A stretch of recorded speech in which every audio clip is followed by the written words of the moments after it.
Yeah. Good morning, Dr. Lamb. Good morning. Good Good morning. morning. How are y'all?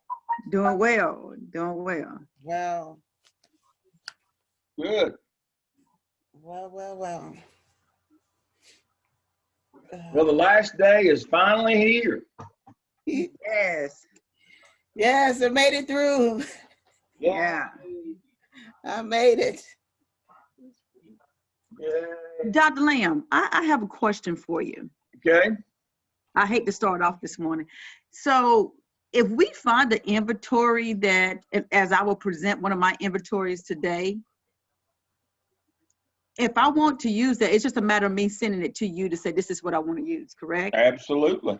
Okay. All right. That's the best way because they've already been, they've already been validated. They've already been the reliability check. I mean, when you create your own materials, there's a process that we have to go through to validate those, to make sure that they are collecting what we think they're collecting and that they're reliable as well. We got to go through all of that. And that's why I've said in this course, don't reinvent the wheel. Tell me what you want to use, and I'll go in and we'll find something that's already there. Okay. Great. Okay. We're not doing dissertation empirical work here. We are doing improvement science. We're doing action research where we use the industry standard. For example, if we wanted to try to measure the culture of an organization, we'll use Denison. He's already done it. Why would we try to create our own? That's people say, well, what's the difference in doing a consultancy and doing a dissertation? We're doing real life stuff. We're not doing theoretical like in dissertation, where we're creating our own materials. We're using what's already readily available. It's already gone through all the steps for reliability and validity. Makes it much easier. Oh yeah, it's much easier. But the part of it that makes it actually more rigorous than a dissertation is that it has to actually be real. You have to work with people. You have to do needs assessment. What do you need? Let's find out what you need.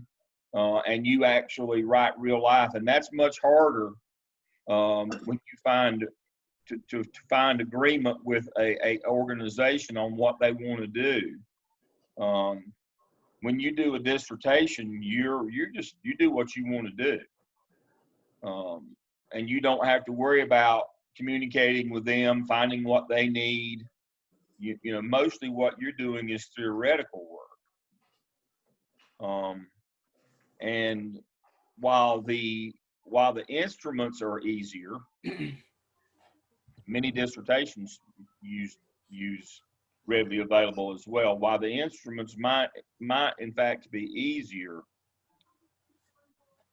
the needs assessment part, the why we're doing this, is much more involved and much more collaborative, which makes it a much more difficult process. When we start with a hypothesis, what do we want to know? How do we translate that into questions? When you do a dissertation, you just start. When we get to that point, we have to then collaborate with the organization to find out what their needs are and do a quick needs assessment before we can launch in. And it sounds like it could be quick, but it's not as quick and easy as it sounds. And so that's really the crux of the difference between theoretical work and action research, practical work, is that relationship that you have to have with the partnering organization. Gotcha. Okay. And that's very important. 1, 2, 3, 4. Buku's going to be a little late this morning. He texted me a while ago. So there's Donald. As soon as Donald gets on, we'll get started. I see it's time to get started. All right. Good morning, everybody. Donald, if you're there. Good morning, everyone. Good morning, everybody. All right. So as I said, Buku's going to be here about 9:30. And so let me share my screen and get started this morning. It's Sunday morning. Feels strange not to have a coat and tie on, but that's the new world order. So, That's my fraternity's line name, New World Order. yeah. Mm-hmm. And so what I want to share this morning is our Sunday devotional. This is in your shell. I talk a lot about being honest, being authentic, operating with integrity. And so our morning devotional is about living your life with integrity. And people say, well, that sounds good, but what does it mean, Deol? Well, it's really simple. Here are the 5 things that you need to be able to do to live your life with integrity. And so I'll go through these quickly. Be willing to make the tough choices. Now, I'm trying not to be insulting here, but Tawanda's just a much nicer version of me. We've already found that out. But what that means is you've got to make tough choices in your life, and your life is just your business life. What you do for your work, for your livelihood, has to be an extension of who you are. Just like you have to make tough choices in your life, you have to make tough choices in the business world sometimes, because that's what leaders do. Sometimes you have to understand that you can't just drag the problem out. Sometimes it's better just to deal with the problem and move on. You do it as humanely as you can, and you give folks the opportunity to do better. But in the end, you have to be willing to make the tough choices. Now, hard work and sacrifice. People don't understand what that means when we're talking about tough choices. Hard work is about what you do. Sacrifice is about the things that you don't do. You have to make choices on those as well, the things that you don't do. And that, again, is about how you live your life. You don't go out drinking and partying. You don't run around on your spouse. You don't lie and cheat and deceive to get ahead in the world of work. It's just as important what you don't do as what you do. So when we talk about tough choices, it's not only the things that you have to do, but it's the things that you shouldn't do, that you have the discipline, and you make those tough choices not to do those things that sometimes are easier. So that's number 1. Number 2, treat your adversaries with respect. Friday night, it's been viral on the internet for a couple days. Friday night, and I'm not a big Bill Maher fan, but I do watch him on Friday nights for his political commentary, and it's more commentary on the world. He is an atheist. I like to see what the other side thinks. But one of the things that he said is you can hate the cult, but you still have to love the cult members. And what that means is that even though these people might be your adversaries and you loathe everything that they stand for, you can't loathe them. And he used the example, and I watched both of this series, the one on Nexium and the one on The Vow, about the cult leader Keith Raniere, who named himself Vanguard. They were operating out of upstate New York, but got some celebrities involved and had chapters all over the world. And it was just a multi-level marketing scheme, but it became a cult. And Catherine Oxenberg, the actress who's 60 years old, I'd say, her daughter got involved in it. And the way that she eventually got her daughter out after 7 years of this cult is that she didn't cut her off. She didn't hate her. She didn't scream and yell and try to get her to see her point of view. She just provided her unconditional love. And so the lesson there is treat your adversaries with respect. They don't have to be your enemies.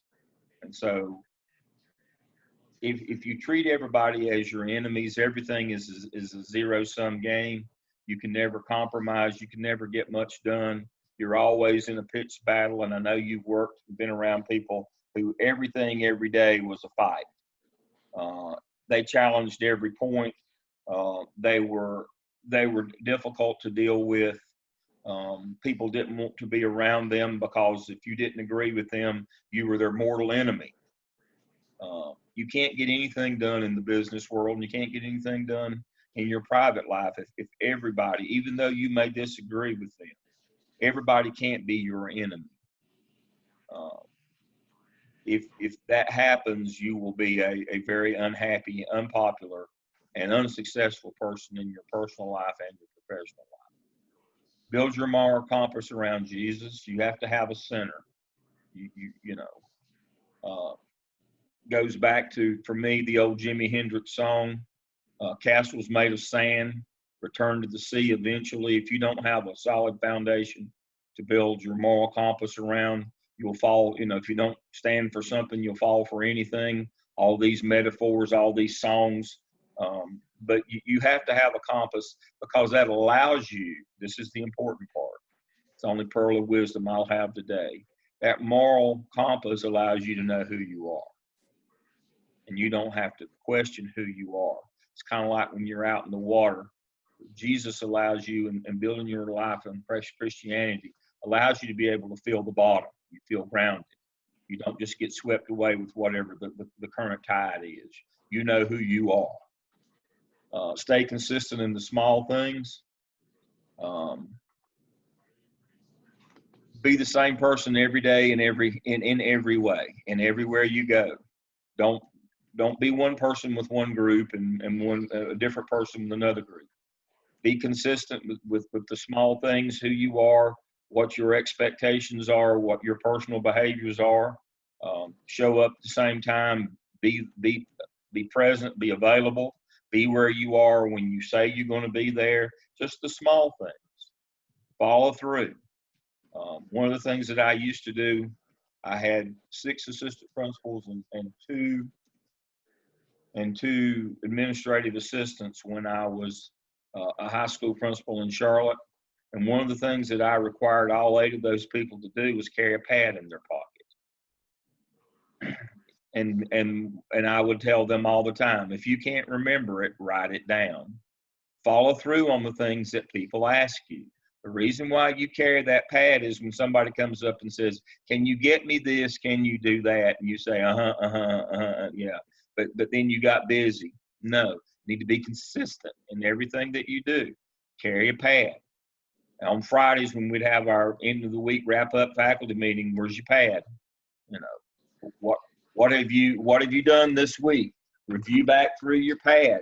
Where are your notes on things that people ask you to do? I carry my pad all the time still. If you can't remember it, write it down. We were talking about doing interviews yesterday. When I was watching you yesterday and we were doing qualitative work, I would jot down a note so I could remember to ask you a question later. Didn't set the script and do that. I'm not talking about that. I'm talking about jot yourself notes down during the day as you go. Be consistent. Follow through. In roles of leadership, people will ask for you things. They'll ask you questions. If you don't know, I'll get back to you. Write it down so that you can get back to them. I'll get you this. I'll get you that. I'll check on this. I'll check on that. Be consistent. That means more to people a lot of times. The little things mean more than the big things.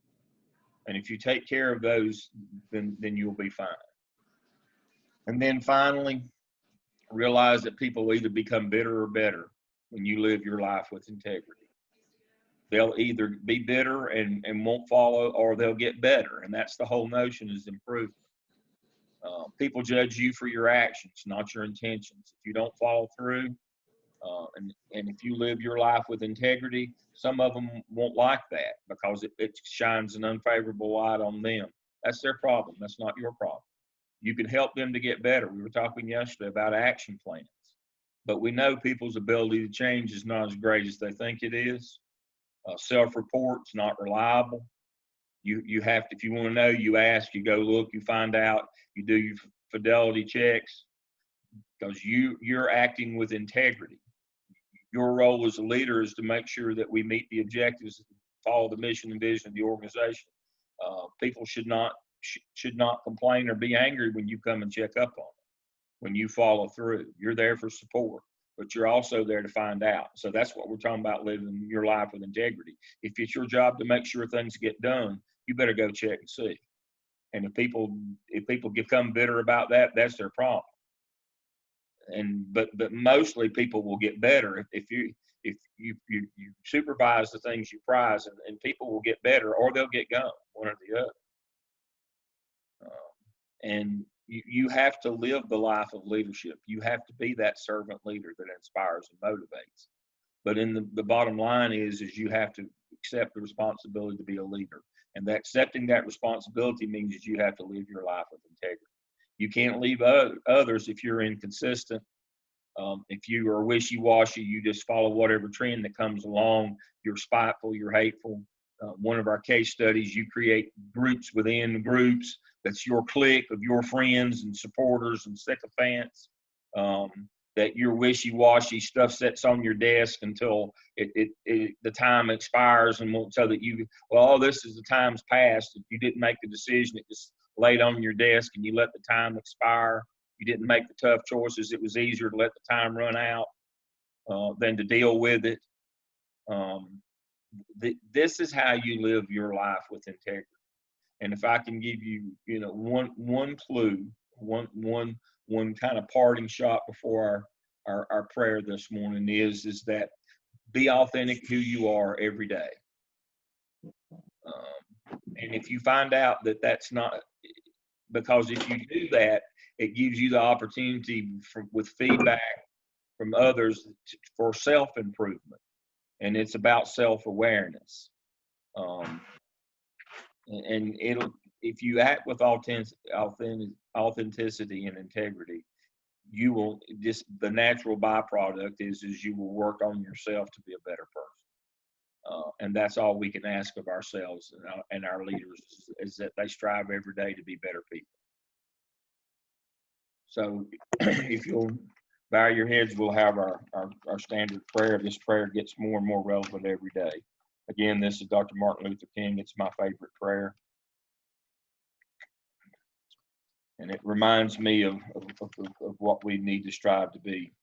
Oh God, we thank thee for thy church founded upon thy word, that challenges us to do more than sing and pray, but to go out and work as though the very answer to our prayers depended on us and not upon thee. Help us to realize that man was created to shine like the stars and live on through all eternity. Keep us, we pray, in perfect peace. Help us to walk together, pray together, sing together, and live together until the day when all God's children, black, white, red, and yellow, will rejoice in one common band of humanity in the kingdom of our Lord and our God. We pray, amen. Amen. So this morning, as we dive in, I want to make sure that we have. We're going to roll quickly through the Royce book. The Royce book is where you put it all together in program evaluation. Everything that you should have learned, we should have hit all these things throughout the course of this semester. So it's kind of a fidelity check for us at the end to make sure that we've done what we need to do. So let me start rolling through these right quick. And I do mean quick.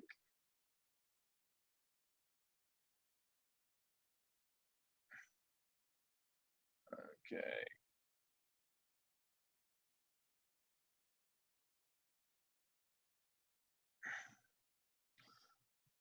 All right. Here are the things from chapter 1 that are important. These are things that you should be looking at as a reminder in your consultancy project.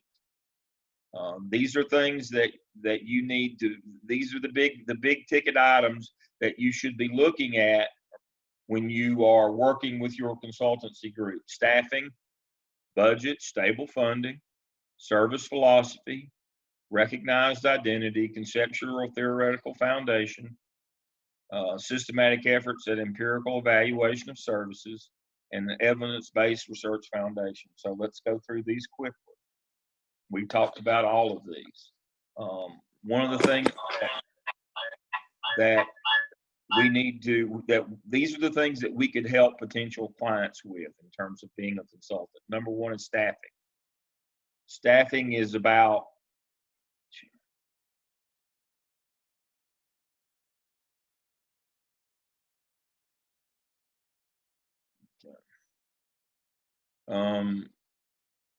checking my notes, checking the chats here. All right, for staffing, staffing is not about personnel. It's not about performance. Staffing is about how many people do we need to do the job. If you have an organization that needs help with staffing, what you would most likely do is look at the scope of work. You'd look at job descriptions, and then you match that to the people that you've got. And to try to determine what, in terms of right sizing the organization. Now, a lot of folks are going through this right now because of COVID, businesses off, money, revenues are down. And we know that 85% of the cost of most organizations is staff, is the people who work there. And so folks are having to try to figure out how to downsize without a drop in services, especially nonprofits right now. And so they need help with staffing. What you would most likely do is be looking at job descriptions. You'd be looking for duplications. You'd be working through that with them to try to figure out exactly how many people do you need, what could be put together in logical sequence to consolidate jobs and positions. So that would be the first one, would be staffing. Second one is budgets. How are we going to make it with the money that we've got, because we've got less money coming in? Stable funding is about grant writing. I know Donald's heavily into that. A lot of organizations would like help with grant writing. And that's what that is. Service philosophy, customer service. How could we better serve our client system? Recognized identity, that's mission and vision. You know how to do those. Conceptual theoretical framework, again, back to mission and vision. Why are we here? What are we doing? Systematic efforts at empirical evaluation of services. That's pretty much where you would help them to do a client satisfaction survey to where people evaluate the services that you provide, to provide you a roadmap to get better. And then an evidence-based research foundation is to find out how well you're doing. And that goes back to our first case study, where you have to put together your metrics so that you can show your funding sources how well you're doing. And that, remember that was qualitative and quantitative. How many people you're serving and how well you're serving. So that's what that is. And so we've touched on each one of these things, but these are the things that most folks need help with in terms of organization.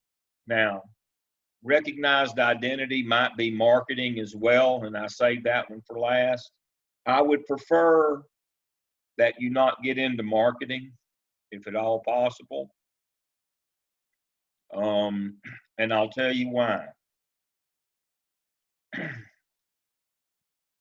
Marketing is, again, it's the first refuge of the scoundrel consultant, is convincing everybody that their problem is always that they're just, people don't know who they are, that they're doing well. And the problem with marketing is most of the time we ignore our problems and accentuate our positives and ignore our negatives. We don't really do organizational analysis.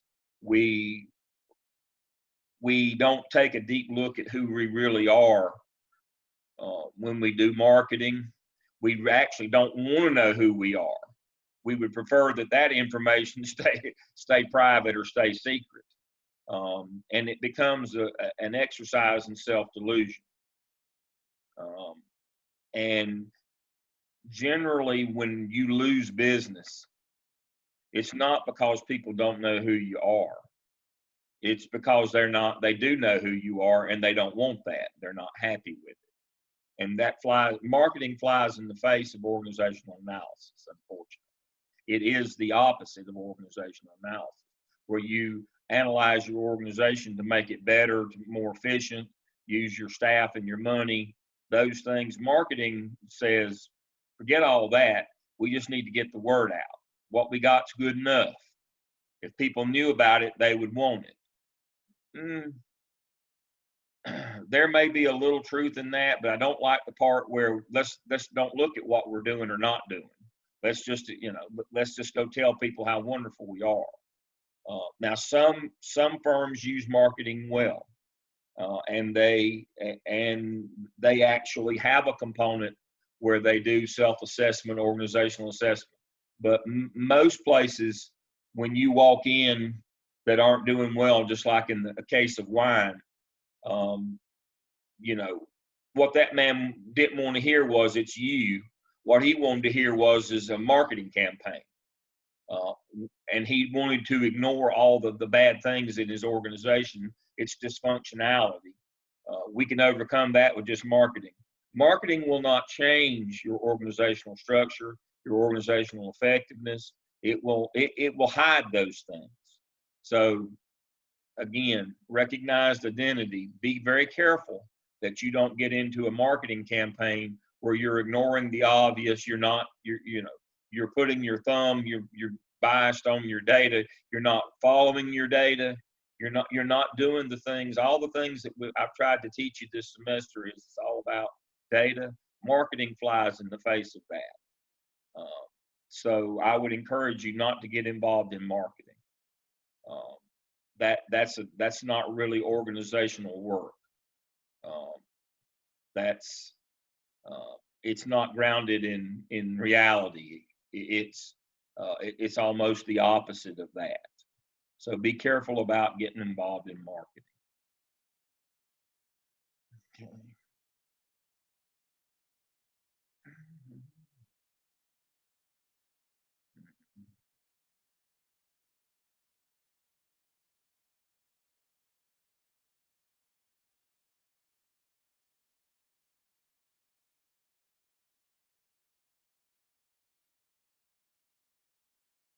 Ethical issues, you've done your IRB, your CIT IRB. That's what we're talking about, being ethical. We talked about it yesterday. The skill part is the data collection, using the instruments, being reliable and valid, all those things. And then the ethics, being self-aware of your own biases, deception, finding what you wanted to find, all of those kinds of things. That's covered in ethical issues, IRB. No harm. Don't use deception in your data collection. Don't buy results by offering rewards and incentives. Confidentiality of data. We've covered all of those things through the IRB, and we've talked about those things pretty much consistently throughout the semester. And I've told you 1,000 times, I'm not teaching you all this stuff to use your powers for evil. I want you to do the right thing, the good thing, the ethical thing. That's what we talked about yesterday. Being self-aware even of our own biases. And when we're collecting qualitative data, that's where it comes in the most, is our own biases when we're collecting and listening, when we're collecting interviews and observation data. Recognize our own biases and control for those. Recognize that when people tell you things, self-report's the least reliable form of information. That's what we're talking about. Ethical issues in program evaluation or data collection. I think we've covered that one well.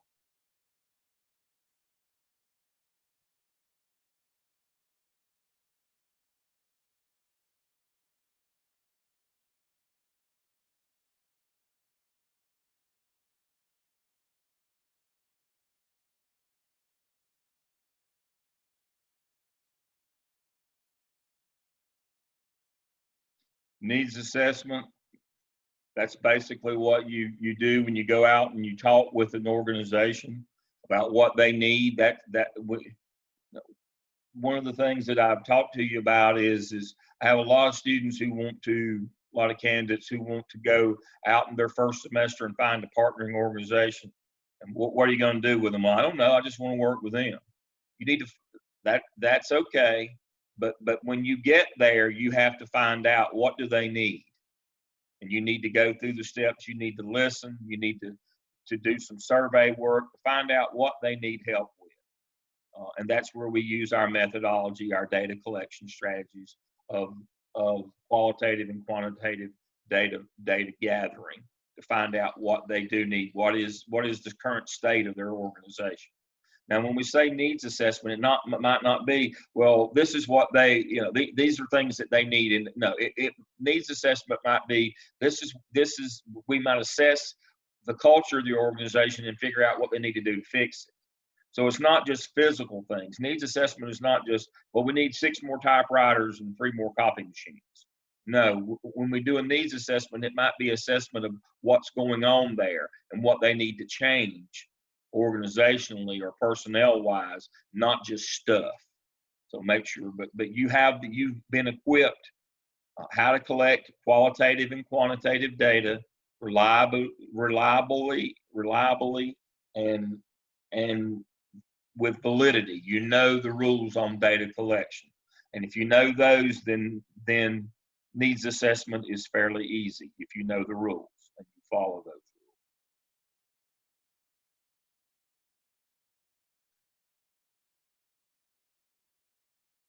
Qualitative and quantitative and mixed methodology. I preached this all semester. Your quantitative data, you collect it, survey. Qualitative, you collect it, interviews, observations, documents. You collect them separately. There's different rules for each one. Then we bring them together in mixed methodology in a convergent design where we compare the two, just like we did and where we had our case study where they didn't match. And we were working with John's group. And we figured out that the quantitative had been manipulated so that it wouldn't show anything. But as soon as we eliminated that middle column, moved it over to the right, oh, wait a minute, here's our qualitative, here's our quantitative, they do match. And we do that to make sure that we find what's really there. If they don't match, then there's a problem. Then we have to find out and what that problem is. 71st High School. Quantitative data said suspensions were down 75%. The qualitative and talking to the teachers said, we didn't even know we had this program. We've had no staff development. And what we found is the people in charge were just manipulating the data. Or I'll say that now the former people in charge were manipulating the data. And that's what happens when you get caught thumping the numbers. You used to work there. And so, but that's why we do qualitative and quantitative. We can compare the two. They better match. If they don't, we know that somebody is pulling a fast one somewhere. And that's why we do what we do. It's a check for ourselves.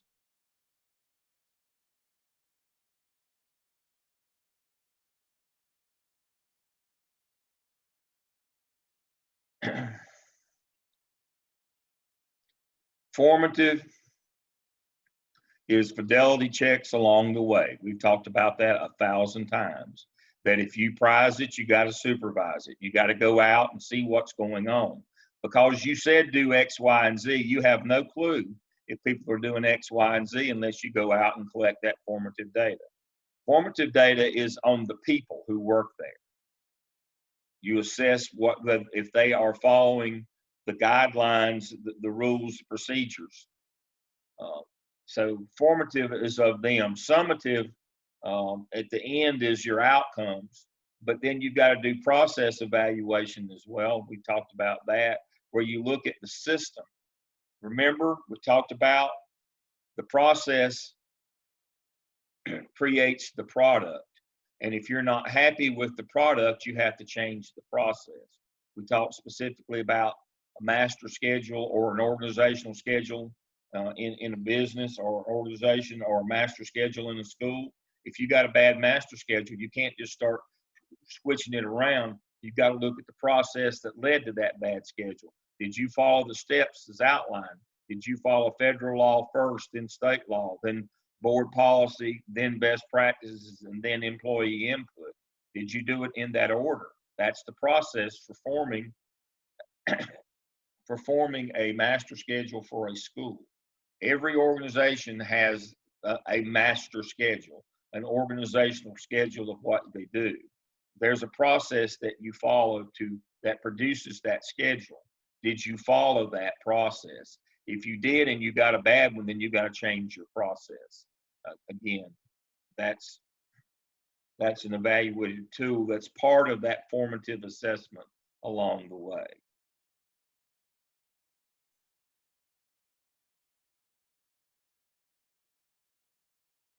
Single system research design, that's all we've been involved in. We looked at single organizations. We're not looking at a group of stores or a group of schools or we're looking at single organizations. And you have to, your research work, we're not looking at the population. We're looking at one particular sample that we pulled, one single system. That's what we've worked on all semester, understanding population is everybody, everything, or every organization, or everyone in that chain. But we're working with that sample. We talked about population and sample. We're working with that one organization, single system.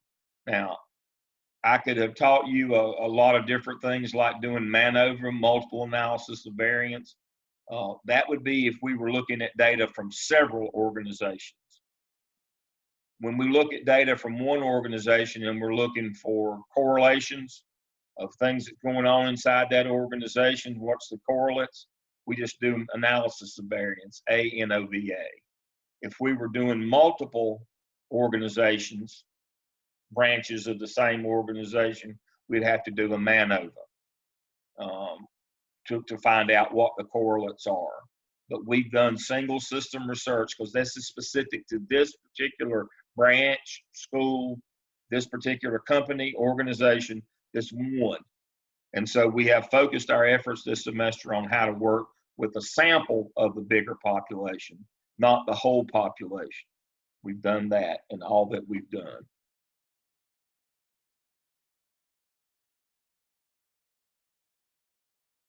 Client satisfaction, we've talked about that 1,000 times. That you've got to find out, we talked about customer service yesterday. We talked about Jasmine specifically for this reason. Clients have to be happy with what they've got or what we're providing. And that's why I said marketing flies in the face of client satisfaction. Marketing is about ignoring the reality of what's really going on, why you're losing people and not having repeat customers. It's just trying to find new people all the time. No repeat customers. A case of wine, that case study yesterday, what was one of the things that was found immediately? They didn't have any repeat customers locally. They depended upon new people, visitors coming through the region all the time. They didn't care about the client experience. They were one and done. What was happening to them? Nobody can operate that way. You must be interested not only in were people happy with what they got, but did it also work well what you gave them, or what you provided for them. And so we need to do client satisfaction surveys. We need to do follow-ups. We need to find out why people are happy or why they're more importantly, why they're unhappy. That's mostly qualitative work. Goes back to our first case study on CAN. How many of our clients did we serve, but how well did we serve them? That's very important. Now you say, well, the homeless people that these people were serving, what does it matter? Well, but how well we served them was the key to funding from some organizations. They wanted to know how well they were served. So even in a nonprofit sense, client satisfaction is very important. In a business sense, it's critical. I've used the example at Gardner Webb. How happy were, as students, how happy were you with what you got? How well did it serve you? Do we follow up and see how you're doing in your job later on? Did you get a job? How well you're doing in that job? To provide a better experience, a more relevant experience for the people who come through our program. And so client satisfaction, even in a nonprofit, is very important. It's essential in a for-profit business. Otherwise, you don't ever have any repeat customers. And that's why I mentioned yesterday, to kind of conclude, a lot of government agencies have customer service departments, but they're only there because they're required to be there. They're not really interested in serving you, but they have stable funding from the government. If private businesses operated that way, they'd go out of business.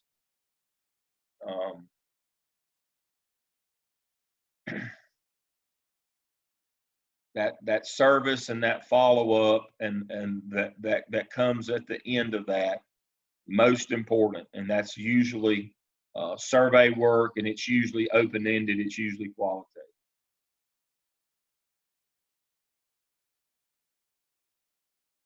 We also talked yesterday about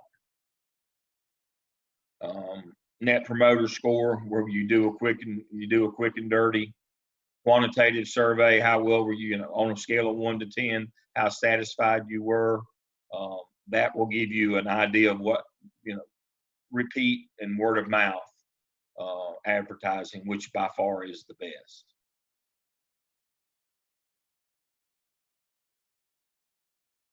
Sampling, oh Lord, we've talked about this a million times. Random sampling, random stratified, convenient samples. Where do you get your data from? There are rules on that. You can't just whoever's convenient. The larger your sample, the further you can generalize your results. In our case, sampling, we work with individual organizations and not groups of them. We look at individual branches of an organization, understanding that there are the population is everybody. We work with that one sample, but we've also delved deeply into sampling technique to understand true randomization, random stratified, those kinds of issues.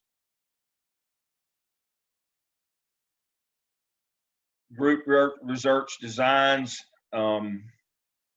We've talked about how when you've got large numbers, you have to use quantitative. When you use smaller numbers, you can use qualitative and do interviews and focus groups.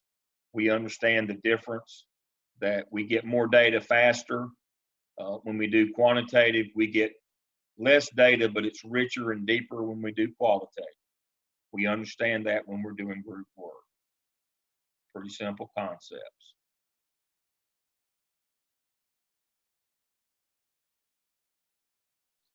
Cost effectiveness and cost analysis, we talked about that yesterday.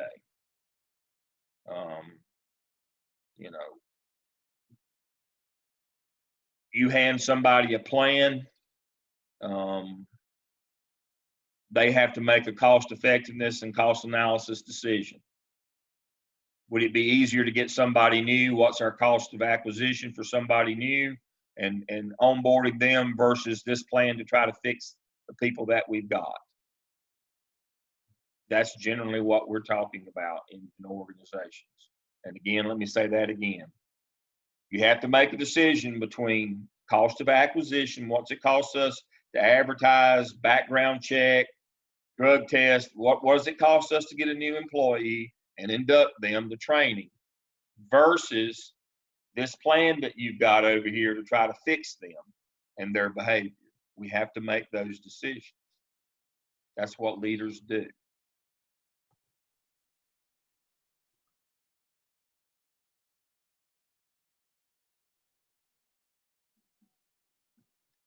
Measurement tools and strategies. We were talking again this morning. We use surveys, interviews. You know, they must be consistent. They must be validated. They must be reliable. We talked yesterday all day on and off about good technique when you're doing interviews. Don't try to script it. It's best to record it. That data gathering case study that we did speaks to measurement tools and the strategies that we use for qualitative, you know, look up, pay attention, watch for nonverbal clues, you know, jot yourself a note down if you can't remember, if you want to do a follow-up question. Other than that, listen. We understand that all the instruments that we use must be reliable and must have already been validated. We've talked about that all semester on our measurement tools, and that's for quantitative. Qualitative is the strategies that we use.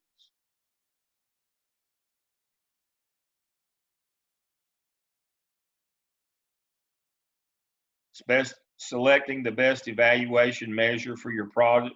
You know, we've talked about that. We need to, you know, that's reliability.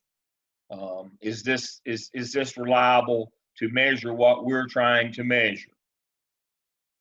And it also speaks to validity. Does this measure, is it measuring what it says it's measuring? And so that's why we use things that we don't just make them up. We use industry standard materials. Just like if we're trying to measure the organizational effectiveness, we might use something like a Denning survey.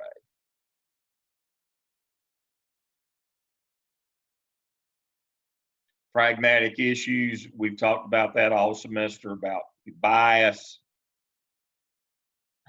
you know, cheating, self-report's not reliable.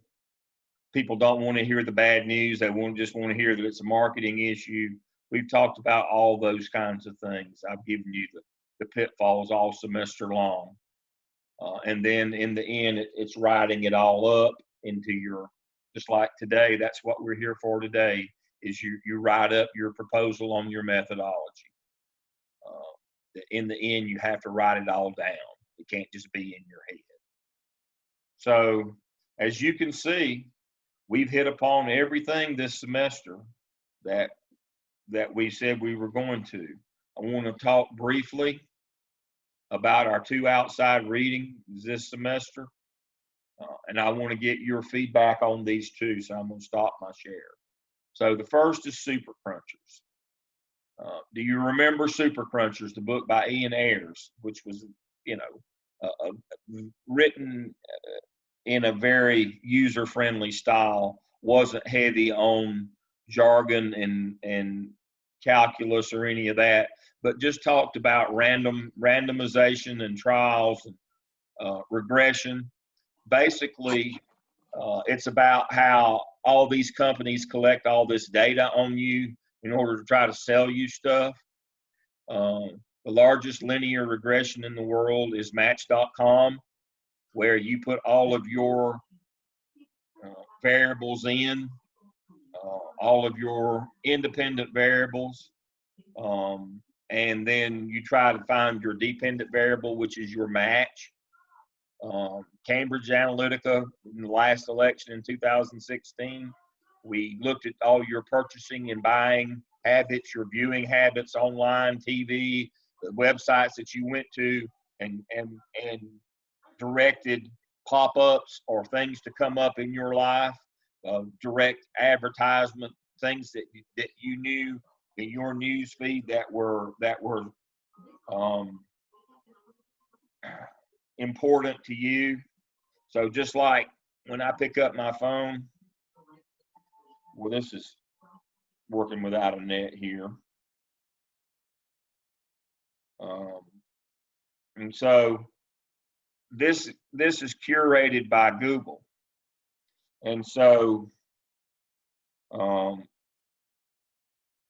story on the Andy Griffith Show, 5 killer guitar solos by Duane Allman. I'm a big Allman Brothers, Derek and the Dominoes fan. You know, that was Eric Clapton and Duane. Duane's been dead for 50 years this coming year.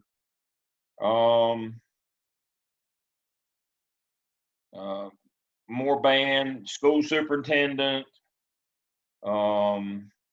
There should be something in here. There's one on golf. There should be right here. 3 things separate leaders with emotional intelligence. I do a lot of research and work around that. Soft skills. We talked about those yesterday. Your soft skills, emotional intelligence. I do a lot of research. Do some writing around that.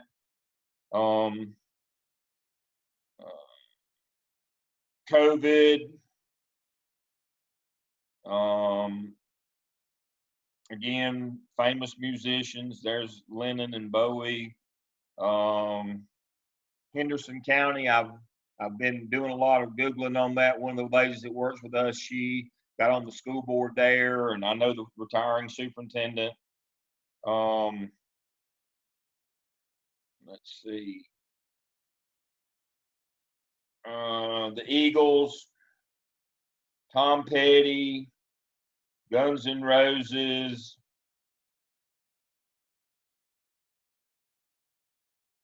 West Virginia school superintendent,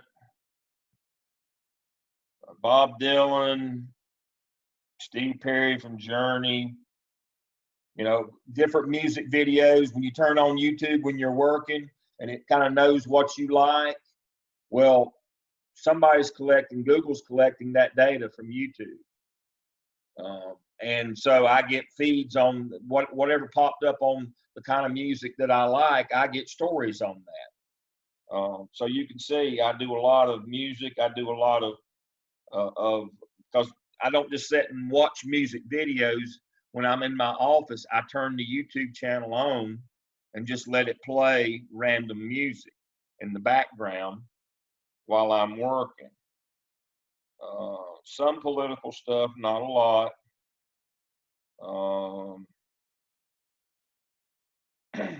5 unmistakable signs that you're an emergent leader based on science. Principal Recognition Award.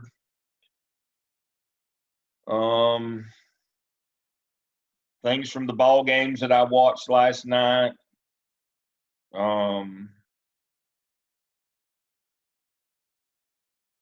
COVID.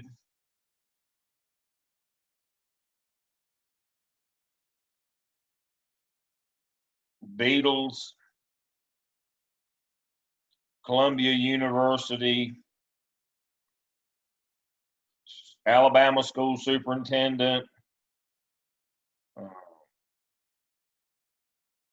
Eddie Van Halen, who passed away recently. School district. New superintendent. College football from last night. Charlotte, because I live here.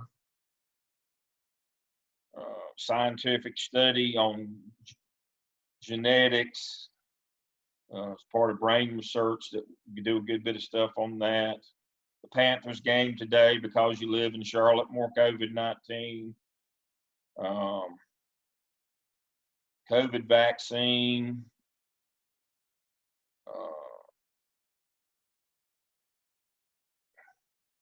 And so you ought to do that every once in a while. Just check who, because that's kind of who you are, but that's your social profile. That's what Super Crunchers tells us is that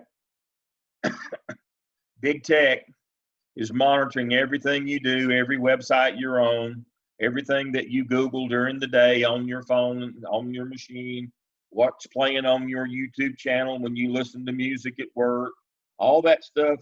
And so when I go to Yahoo now, all the stuff that's related to that will pop up as advertisements when I go to check my Yahoo mail. That's what Super Crunchers is. Now you say, well, Dust, you know, all that stuff. Except he wrote that book 14 years ago. And a lot of this stuff wasn't happening, but he told you what was going to happen and how, but he also told you how it can be used as it was in 2016. And it continues to be used to the detriment of society in terms of some people. I mean, 51% versus 49% of this country have completely different views of how the world works because of their curated news feeds. If we go to Yahoo right now, you can tell the Fox News stories, they're completely They're completely different than all the other major news organizations. Completely different. And if you only got that news feed and only got Breitbart and Fox and was that One American Network, if you only got that, they have a completely different view of what's going on in the world. And I might add, completely skewed view of what's going on in the world. And so what's important is to know the source of the information that you've got and know that you're putting information out there as well.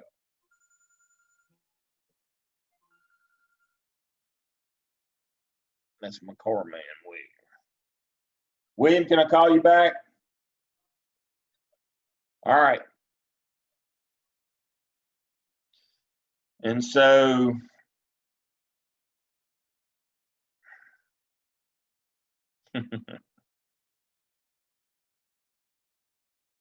your thoughts on super crunchers. What did you take away from that?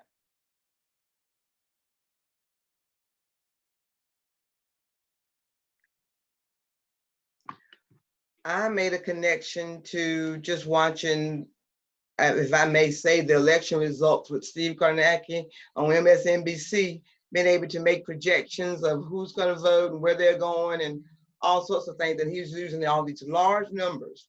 It just made me think about that. Yeah. He was simply doing regression, using large numbers to figure out probability. Yeah.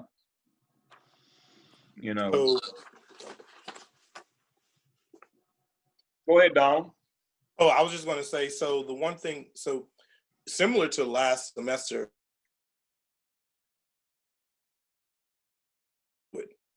and so with this text, what it does is it sort of just says, hey, this is not something that we've been doing this stuff, but people choose to use it or not use it based off of what they want.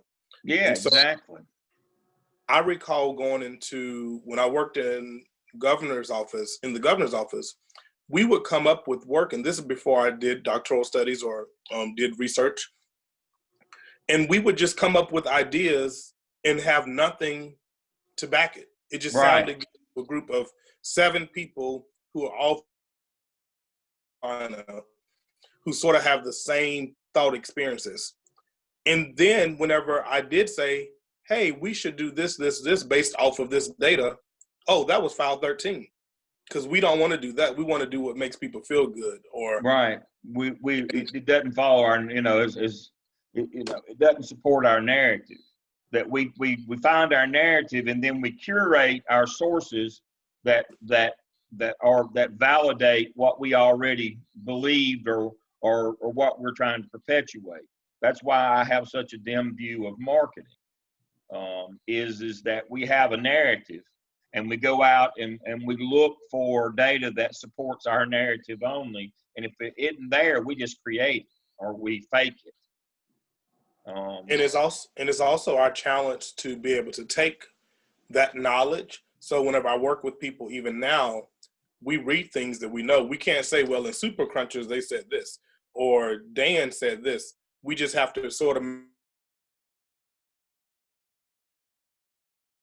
back end brain to navigate what we know is supposed to happen. But without, and oh, well, I learned this in my doctoral program. They don't really give 2 flying flips about that. That's right. But the big takeaway from Super Crunchers is know that you are putting data out there that curates what comes back to you, and it becomes a echo chamber, and that you can't just and that you got to be suspicious of all data now and all sources, all content, all information. Marketing campaigns are designed to deceive you. Message you. I mean, if I were a right winger, half the stuff that would pop up would be something about abortion. You never see anything about abortion in my news feed. My brother-in-law's news feed, every other article in his is about abortion because of the sites that he visits. That's a hot button issue with right-wing evangelical people is abortion. They would that's their topic. That's their issue. To get, they would support the devil or Hitler or both if it would get enough people on the Supreme Court to overturn Roe v. Wade. Now, you say, well, Dale, that's pejorative. No, that's just, and they would say, yes, that's true. They would say, absolutely, we'd support either one of those people if we could overturn abortion. And so, again, you have to be careful not to live in an echo chamber. That's my biggest takeaway from Super Crunchers is because of the choices that I make, my content that comes to me, I need to make sure that I do something like go to MSN every day that doesn't curate news, that just has all of it and has articles from Fox, has articles from different that are completely opposing. You got to go to an independent source that just puts the information out every day in order to be educated, because if you don't, your curated news is just an echo chamber for what you like. Thank you, Buku. I'll try that. For what you like and for what your belief system is. And you become more narrow and narrow and narrow in what you believe and what you know. And as a leader, it becomes an exercise in self-delusion. You're no longer self-aware. Remember, one of the best things that you can have as a leader is to be self-aware, to be authentic, to be self-aware. And marketing, their entire goal is for you to lose your self-awareness. That we can sell you something that will fix your problem. Back in the day when I played golf semi-professionally 40 years ago and traveled around, I saw guys everywhere I went that were trying to buy what we call buy their game. They fell for all the marketing hype that was going on, starting in the 80s with game improvement golf clubs, metal-headed golf clubs. And what you found is, yes, people could play better, but it was all relative. If you weren't any, it was all about hard work, talent, and skill. You couldn't just buy your game. But people fell into that for I don't know, about 20 years there, where the golf industry was just rolling in dough because they had people convinced that you didn't have to practice and actually have talent, work hard at the game. That hence the name Game Improvement Clubs. No, it was all a hoax. And what we found is the average score in terms of handicap during that 20-year period of time was the same as it had been the 20 years before and the 20 years since. And that's why so many golf manufacturers went bankrupt, went out of business. Nike has no longer got a golf division. They rode the coattails of Tiger Woods, buy Nike clubs. Well, even he couldn't hit them. They didn't help him. TaylorMade, Adidas, all these brands you don't even hear of anymore. Hogan, they went out. Lynx, all these people. Everybody and his brother was trying to sell. You needed new golf clubs every year. Needed a new driver every year. Needed new iron. Callaway still out there? Callaway, it's now Callaway. Callaway is now 5 different companies, I think, that have consolidated into Ping. They usurped Lynx, Cobra. Callaway is an umbrella company. All the rest that went out of business, they bought them up in bankruptcy. So you've still got Callaway, you've still got TaylorMade, which ate up Adidas and a couple more. The Arnold Palmer brand went out. The Golden Bear brand, Nicholas's brand, they went out of business. And so now there's only 4 golf companies. The 100 that existed 25, 30 years ago are now 4, because people finally figured out by looking at data. They got their head out of wherever and started looking at their data and understanding that you can't buy your game. It was all just a marketing tool. All the magazines on TV, uh, golf shops, demo days, clubs. It was all just a hoax. It wasn't based on data. It wasn't based on anything other than we convinced people because they so badly wanted to get better at golf, which is a very difficult game. But the only way you can really get better is through hard work and practice. And when I say hard work, it's not just hard work at golf, but hard work on your body. You've got to get more flexible. You've got to get stronger. You've got to really work on your endurance and your stamina, your core strength. To be a good golfer is really tough on you physically. You've got to become almost like a triathlete to actually improve your game in any real sense. The only way to do that is you got to improve your physical ability. And we know the problem with that is after you're 27 or 28 years old, you physically, you don't get better, you get worse. And so basically what they were trying to convince people of is you could buy clubs that would reverse the aging process. It's one of the bigger hoaxes in marketing in American history in the last 50 years is the golf industry. The golf equipment industry. Better shoes. These shoes will make you play better. What? People giving just ridiculous amounts of money for shoes because they'd make you play better. I can't make that up. I mean, you just listen to what I'm saying to you. I'll sell you a pair of golf shoes that'll make you play better. And now, for the privilege, I'm going to charge you $250 in 30-year-ago money. I'm going to charge you $250 for this pair of shoes that'll make you play better. Now, we said, y'all kind of look at me and said, Dale, you're just kind of getting down in the weeds now. But I'm talking about this is the kind of stuff, this is how stupid that marketing gets. But people were listening to, part of the problem is we're talking about the era when news feeds and information started to be curated again. And if everybody's saying that buying this $250 pair of shoes, everybody I know says that, then it must be true. You have to suspend disbelief. I had a pair of those shoes.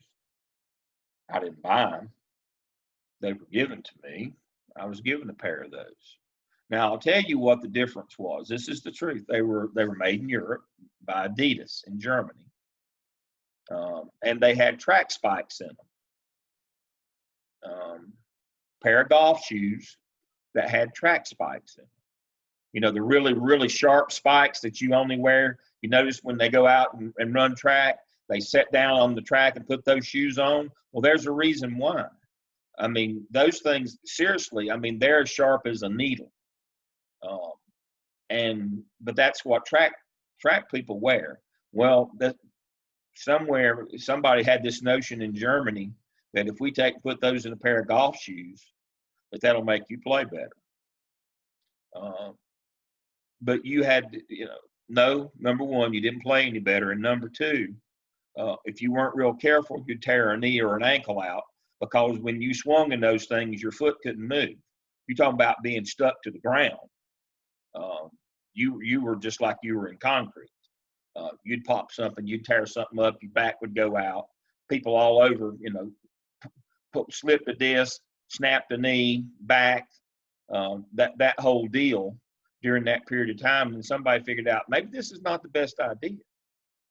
But theoretically, we should have thought about that to begin with. But marketing overcame data and common sense. That's what you learn from super crunchers. We put all these numbers together and we develop targeted marketing that may not be rooted in the truth. It's just rooted in the numbers. If we can get enough people to believe it, that's all that really matters. Now,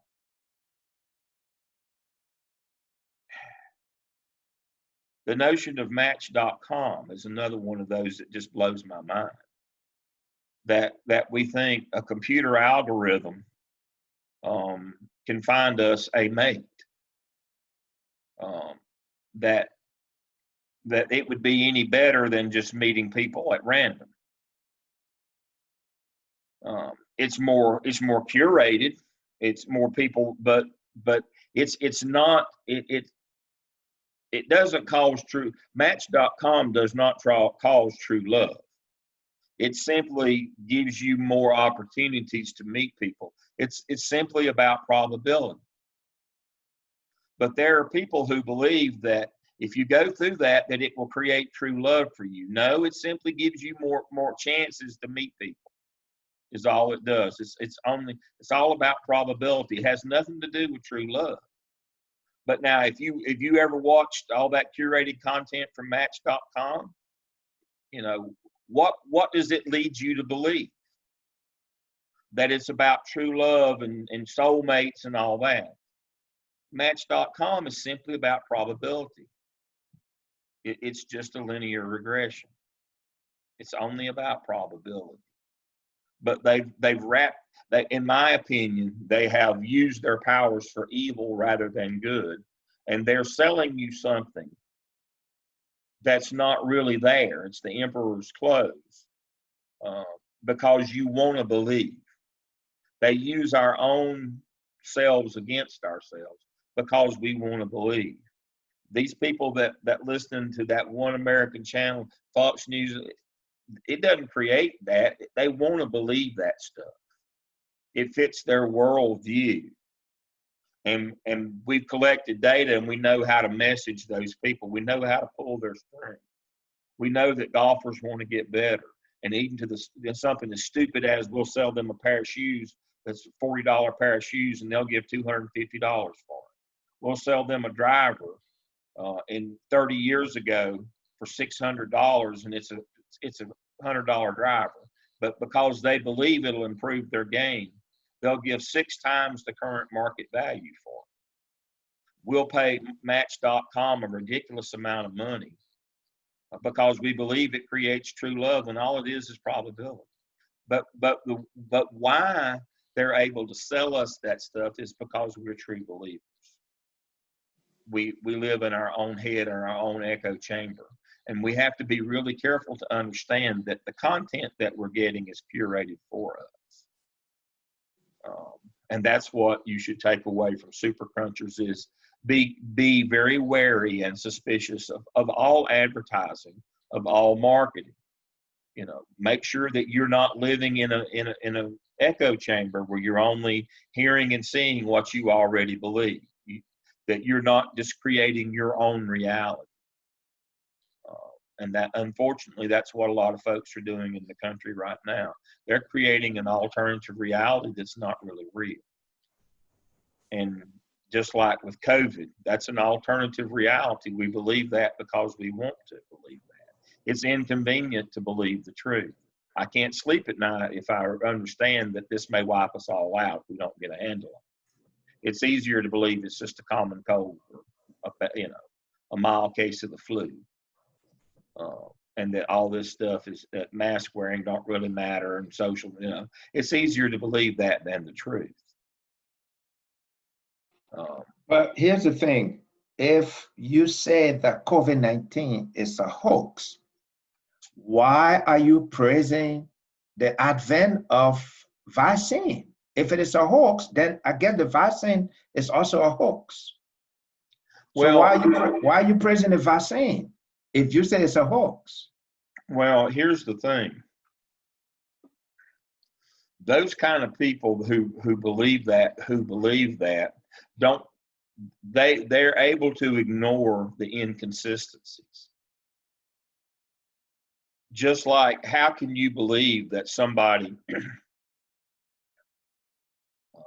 who not a Christian, never attended church, has 5 kids from 3 different women, all the bad things about this person is sent from God to as his messenger to abolish abortion? that's just about as big an inconsistency as you can have, but people believe both of those things. Again, they're in their own head, but Buku's right. If you believe COVID is a hoax, then how can you believe that the vaccine is important? But they don't have any problem with that. I mean, again, part of this belief without data, without proof, with in the face of logic, is that you're a true believer. That you don't have any problem with inconsistencies. That things don't have to make sense. That you're able to suspend disbelief.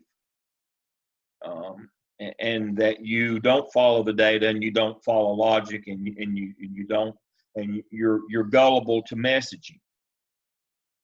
And that's the answer to Buku's question is these people, they believe what they want to believe. And that if there's inconsistencies in their belief, that they don't have a problem with that either. I believe what I want to believe. Even though the data, the information, what we see and hear completely contradict, doesn't matter. Does not matter. Because the power of the messaging is so strong. The power of the marketing. You live in such a vacuum, you hear it so many times, it must be true. And to summarize that, the opinion of 1,000 idiots is still just the opinion of an idiot. That 1,000 people believe it does not make it true. We have to make sure that we check, we verify, we do our work, the veracity of any claim, of any fix that we promote. Our data's got to be clean. And we can't put our thumb on the scale. We can't allow our biases. Buku, the answer is people's bias, that they don't want to believe about COVID. Their own bias prevents them from being able to believe it, or their own bias in terms of their political view, because my party and my president support this notion. Although the data says, 300,000 people have died, I still believe it's, because they said it's a hoax, it is. Because 49% of the country believe that has to make it true. No, people, this week we had over 1 million new cases of COVID in the country. We're going to have as many people die between now and Christmas as died, in one little over a month. We'll have as many people died during the 3 months of the highest back earlier in the year. I mean, it's to the point it's a crisis now. Things are getting worse instead of better, but we simply ignore it. And I mean, you know people that have died, people that have had it, but you still believe the narrative. I mean, death's pretty definitive, in my opinion. I mean, it's kind of hard to argue with death. I've told you, I freely acknowledge that my mother had maybe 3 or 4 days to live in April when she got COVID. She had 3, maybe 4 days to live, and she died in 20 hours. And we had to do the COVID funeral and the whole deal back April this year. She had terminal lung cancer, and she had just gone into hospice there in the home. She couldn't go to the facility. Generally, you have 3 to 5 days to live when you go to hospice and you're in her shape. But in 20 hours, she went from being able to communicate and her temperature spike, went into a coma and died in 20 hours. Now, that's not like a healthy person getting it and killing them. But still, I was there with her and I watched how fast this thing progressed. And you realize really quickly that this is real, that this could, as fast as this thing can go.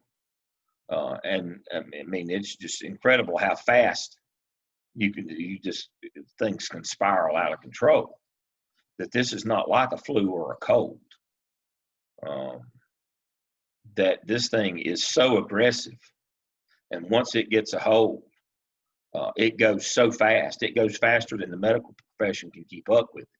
Even if you've got around the clock care, it just goes so fast. It outraces anything that they can do to stop it. That this is not like a cold or a flu.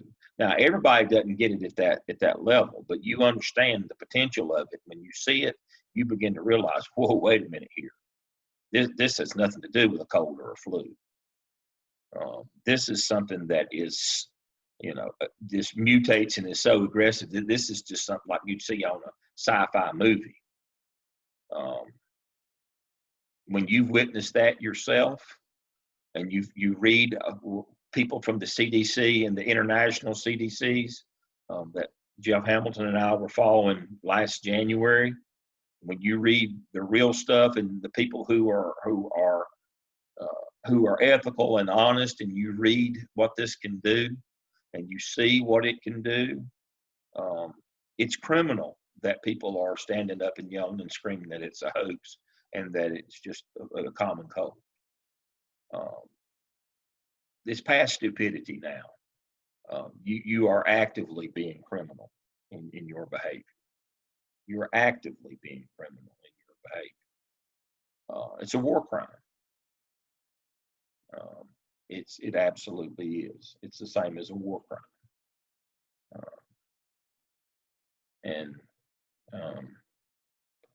In the end, we're going to lose a lot of people over these people's refusal for their, in order to feed content to their political base. We've continue to sacrifice all these lives. And corporations have been complicit, and groups and people. But there should be a reckoning with these folks. All right, Quants was a little bit more in depth than Super Crunchers, but it was the same theme. It was more the how-to of collecting the data and how to analyze it. Again, these two books, and for this course as a whole, my point in teaching you, or hopefully teaching you a little bit this semester, is that you will understand you need to operate with integrity. Back to our devotional today, that if you want to, you can find whatever you want to find. You can thump the numbers. I've given you enough information that you know how that you could make it come out the way that you want it to come out. A lot of folks are doing that in society today. They're curating and they're selecting, they're pulling, they're not using randomization, they're not using random samples, they're pulling individual cases. They're finding what they want to find. They know, as Donald said, they have their narrative and they go cherry pick data that supports their narrative. We're not interested in finding the truth. That's what's going on in our society today. My charge to you is don't fall into that trap. Don't be that. Be honest and ethical. Be self-aware of your own biases. Do the right things for the right reasons because it's the right thing. That's the notion here. Do the right thing because it's the right thing. Be an honest and ethical person. Be authentic. And people will follow that leadership. But we must create a new generation of leaders that don't do what's expedient, that don't thump the numbers, that don't predetermine the outcomes, that don't just cheat all the time in order to have success. It's interesting you talked about that, Dr. Lamb, because when I think about my experience in the upper level government, I recall one of my colleagues told me, well, you have to lie a little bit. And I said, well, I didn't lie to get here. I'm not lying to stay here, and my integrity matters. And these people are people that I want to have relationships with after I leave. And so that was one thing. And then the second piece was so in the previous job, when I was at Gardner Webb, we work very independently and we have reports to do. But as I understand, and what Mavia taught me, the numbers don't lie. And a mentor told me you can't fudge your raw numbers. And so the activities that you do give you the result. and how I did it on each one of the 7 programs I was managing, she was like, I had no idea you were doing all those things. I was like, exactly. But it wasn't your job because you told me the system, and I created a system so that whenever I leave, you can just replicate my system and just Right. follow what I did. And I don't have to be present. Now, you can't get my personality, but at least the legacy that I leave, one that people know that I operate in integrity, and 2, I have relationships that continue to last throughout my life. Right. And I think many people try to get whatever it is right then and right there, and don't think about what consequences come later. Right. We'll worry about that tomorrow. We'll cheat today. We'll thump and we'll cheat and lie today, and we'll worry about the bill coming due later. And hopefully we'll be gone, and that'll be somebody else's problem. We'll have, climbed up somebody's back to the next rung, and then we'll blame the person behind us. And so that leads us to our final review this morning of improvement science. It is in today's group of materials for our final session. And let me go back to that to make sure that this kind of summarizes what you were supposed to get or be able to do as we move to the end of our course here. Make the work problem specific and user-centered. Variation in performance is the core problem to address. Again, we're trying to improve the people. Variation in their performance, because they're 85% of our organizations.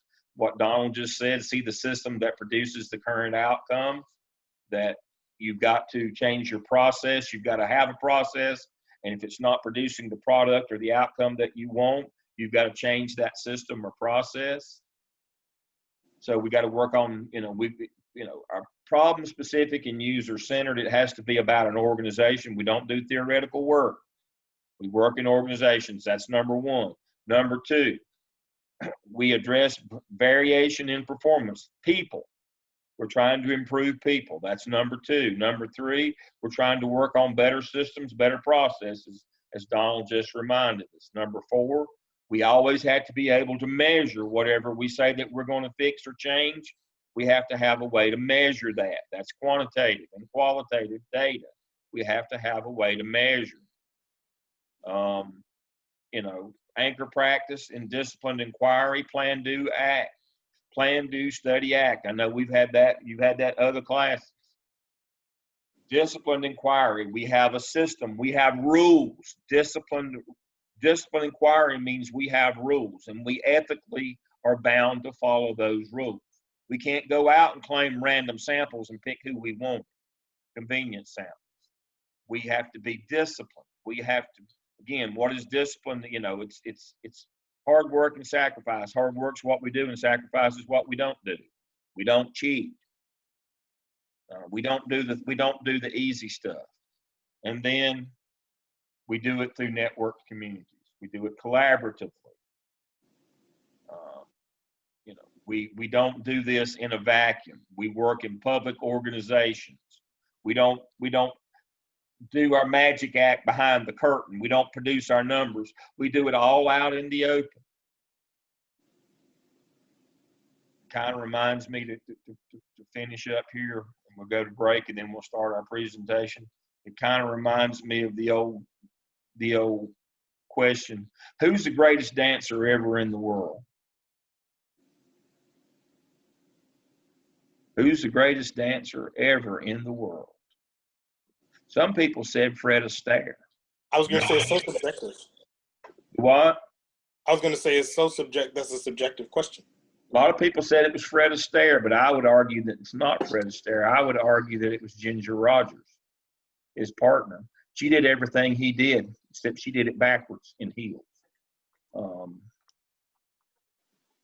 The point of that, as we go to break here, is that we do all of our work out in public, and sometimes it's as difficult as dancing backwards in heels. But it's a whole lot easier to do it in the dark, behind closed doors. We found these results, here they are. No, we do everything out in the open. Everybody can watch our work and see what we're doing. We don't hide anything. Yes, it makes it much more difficult, just like Ginger Rogers. It makes it much more difficult. But that's who we are. That's what we do. We act with integrity so everybody can see it. We do it backwards and in high heels. All right, it's time for the break. We'll be back on at 20 minutes to 11. And who's going to go first on their methodology, their qualitative and quantitative, at 20 minutes to 11? Tawanda's going to go first. I'll see you in 13 minutes.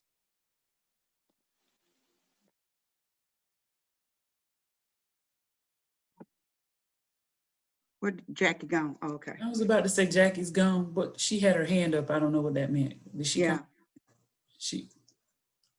You're muted. Did you want to go first? I can go second. No, I'll go second. I said second too. I don't Kim know if third. I'll go third. Okay. Yeah. I'll go last. Donald's still there. Okay.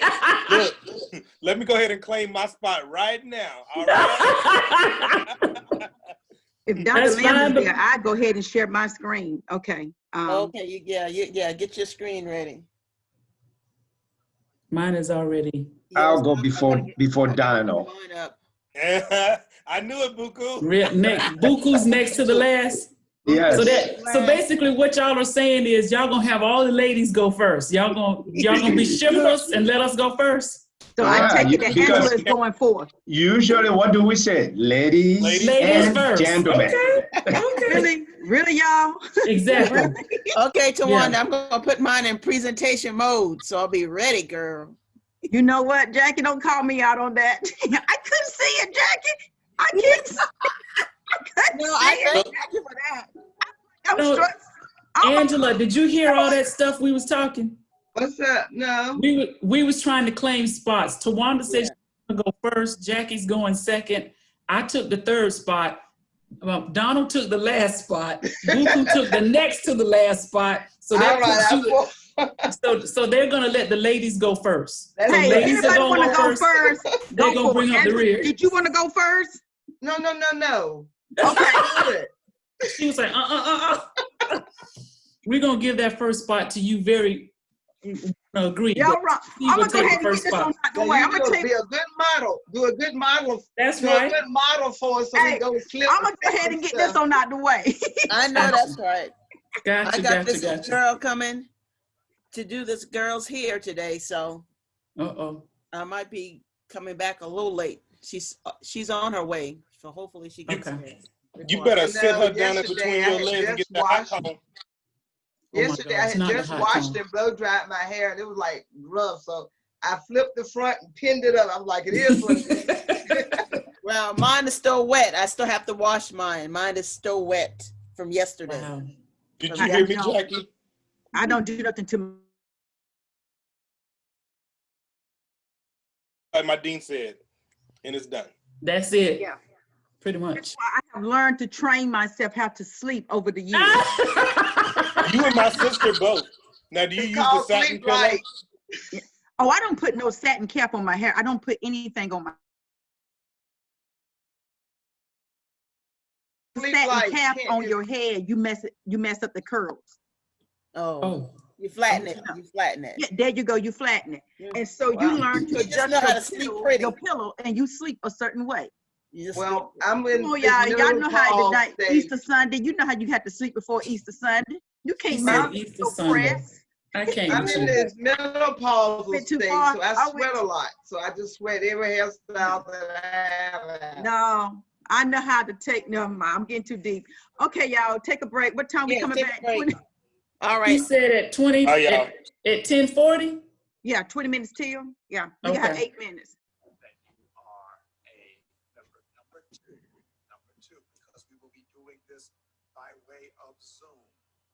By way of Zoom, each person desiring to be a part of the conference will need to let us know. And also, we need to be able to verify, of course, that you are a member.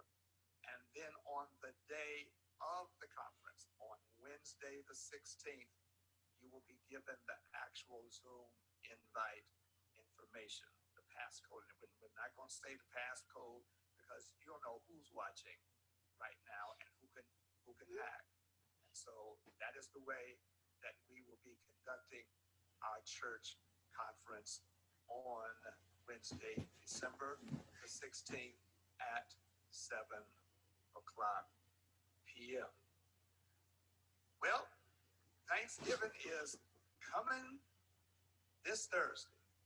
This Thursday is Thanksgiving, and because of that, we're not going to do Bible study on Wednesday. We're giving you more time to get your food ready for who's not coming to your house. We want you to be ready for food that you are going to eat, and those who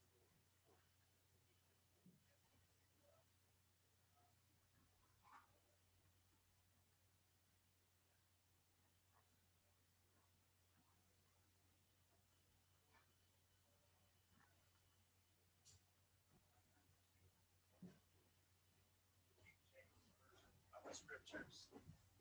The word of the Lord is as follows. It is good to give thanks to the Lord and to sing praises to your name, O Most High, to declare your loving kindness in the morning.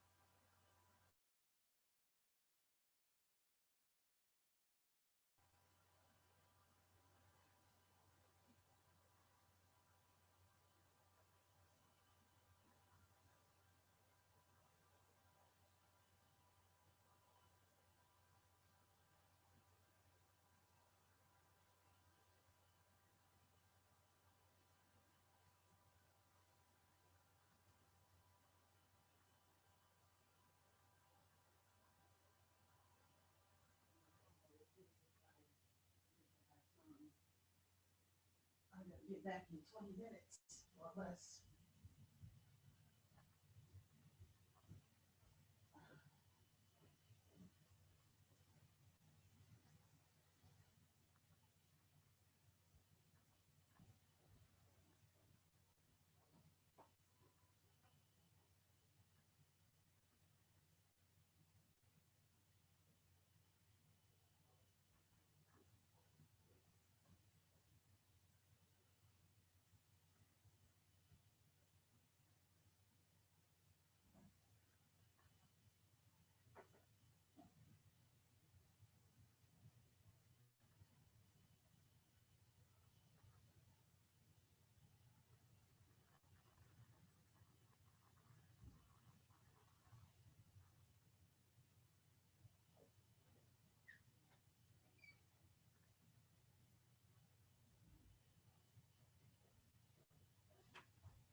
Okay, good. My feet are right on my car. All right, let me go out the garage.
Dr. Lamb, if you give me rights, I can go ahead and share my screen. Yep, Okay. that's what I'm working on.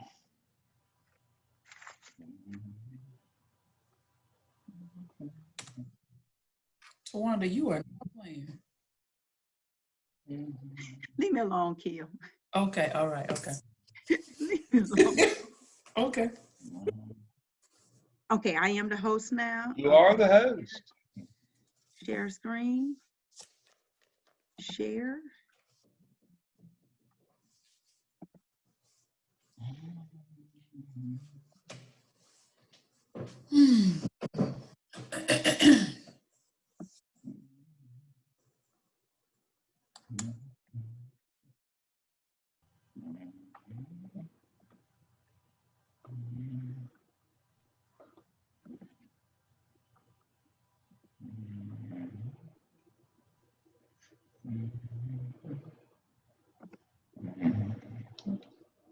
All right, it's 10:40.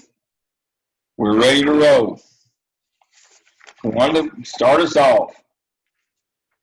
All right, Dr. Lamb. Okay, so Kim, no, Dr. Lamb is not playing. Okay. All right, so you want me to go ahead and get started, Dr. Lamb? Is everyone back? I guess it doesn't matter. Dr. Lamb said get started. He is the professor. Let's go. All righty. We're rolling. We stay on time. We respect people's time. That's part of acting with integrity. You respect people's time. Okay, so this is my, so this is my quantitative and qualitative analysis for retention of volunteers. You guys know I am Tawanda. And so just a little information about, a little background information about my organization. And you guys have heard me talk about this organization before. It is called One Step Further. It was incorporated in 1982. It is a private nonprofit agency that serves the citizens of Gifford and Alamance County. The mission is to provide quality programs that help adults, youth, parents, and families take positive steps in their lives.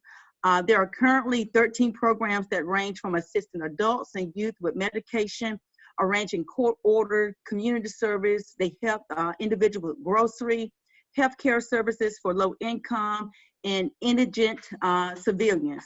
Of the programs, of the 13 programs, my focus will be on the Department of Community Support and Nutrition program.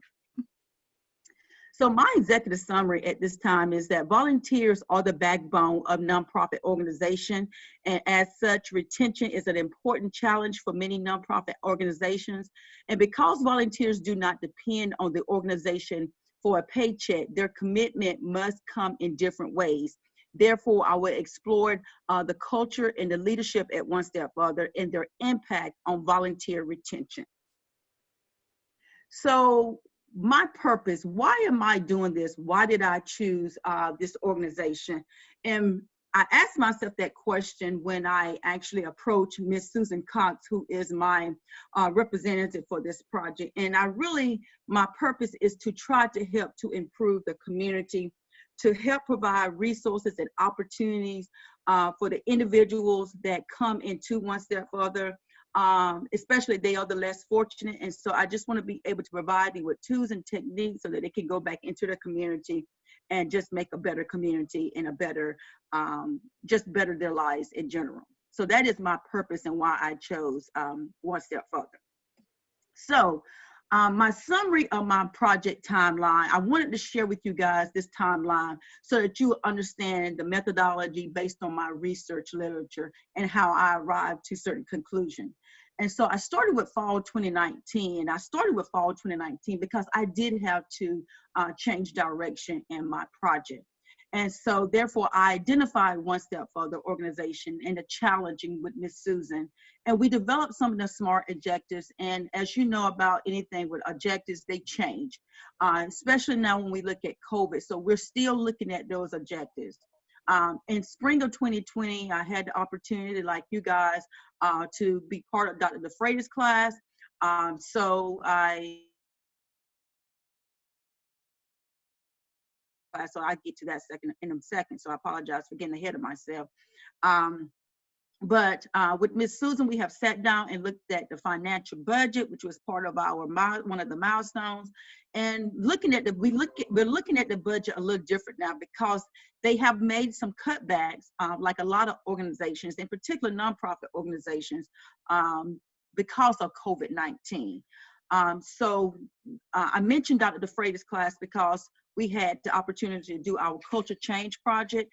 And there I was introduced to the Denson model back in April 2020. And that gave me an eye opener in looking at the culture within One Step Further. And so that kind of gave me also a guide in how to structure my project and understanding the culture. In addition to that class, we also had the opportunity to do our comprehensive technology need assessment. And so that was an interview. And so based on that feedback, I was able to gather additional information based on the feedback and their understanding their needs regarding the social platforms that they're using and just some of the technology that they're using with this organization. And of course, I am in this class and just to get a better understanding of the data analysis for my overall consultancy project. So based on my research, this is, here are some of the highlights from my, I'm trying to move my screen. Oh, I'm sorry. Based on my research, here are some of the highlights from my literature review. And one of the terms that I came across very often was organization identification. And it is defined as a person's identification with organization's values, mission, and culture.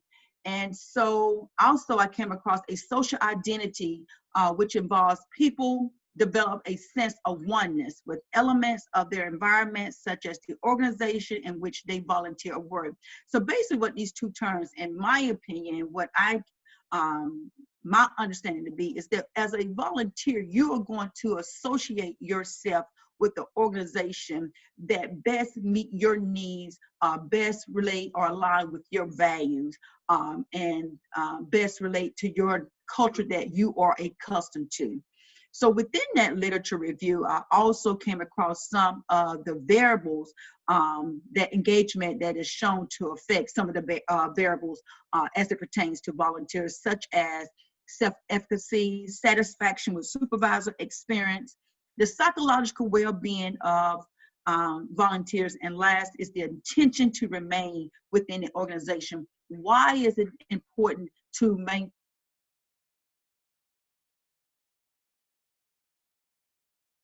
So based on all of that, my methodology, I came up with a convergent design of the quantitative and the qualitative.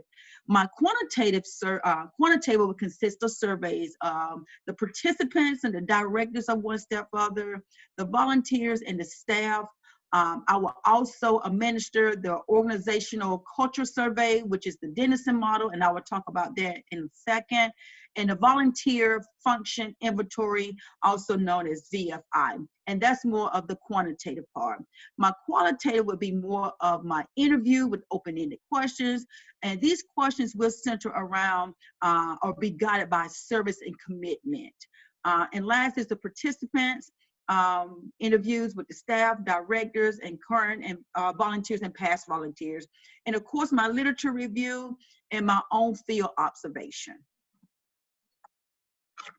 So in looking at my literature review, I came across several theories that assisted me with understanding why volunteers volunteer. And one of the theories that I came across, and I think I'm pronouncing his name correctly, I'm gonna say McCullen's, but his work, David McCullen, who is an American psychologist, he built on Abraham Maslow theory of needs. And he studied the way in which people satisfy their needs. He also explained that people have motivating drivers that are directly linked to their needs, regardless of their age, their gender, their culture, or their race. So he he came up with three motivating factors. First, affiliation. And so when we think about a volunteer, what is their affiliation? This is a person that is motivated. They prefer personal interaction. They work to make friends. They like to get involved with groups, projects, and they prefer to be perceived as a good person. The next type of motive is achievement. And so this is a person that refers to, they like to refer to specific goals to work towards. They seek responsibility. They stick to a task until they're completed, and they see problems as challenge. And the last motive is power. And this was the #1 motive, and why, according to the evidence-based research literature out there, is power.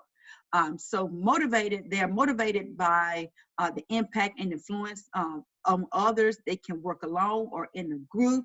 They can respond to needs of people or programs, and they keep an eye on the overall goal of the agency. And so another theory, because I want to look at the leadership within this organization. And of course, this is one of my favorite theory, and it's, to me, must be some form of servant leadership. And so when I came across this diagram, to me, it spoke volume and what I hope to summarize in leadership. And so when we think about that leadership, I think Greenleaf coined this term back in 1970. But this model here, to me, as a servant leader, you're going to value people before you value yourself. You're going to develop people. You're going to build community. You're going to display some type of authenticity. You're going to provide leadership, and you're going to share leadership. And to me, looking at those 6 competencies around this model, kind of summarizing what you see over on the side there. So looking more at the Denison model, and this is more of going back to my methodology. I plan on looking, and this is more of the quantitative part of it.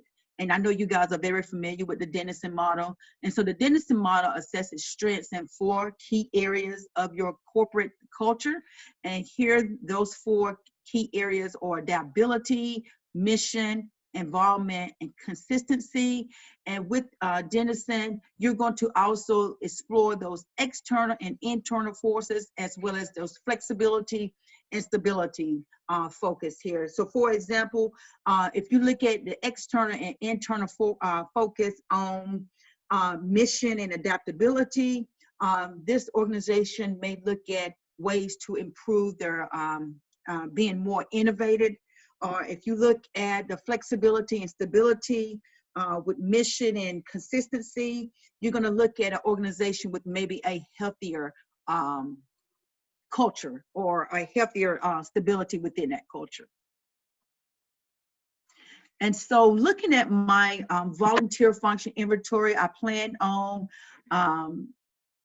administering this survey, and this was the most popular survey in my literature review, was the volunteer function inventory. So this is a inventory that assessed 30 items that focuses on the motivation drives of the volunteer. It is a 7-point scale that range from 1, from not at all important / accurate, to 7, to extreme important to accurate. Of course, it measured the motivation of volunteers.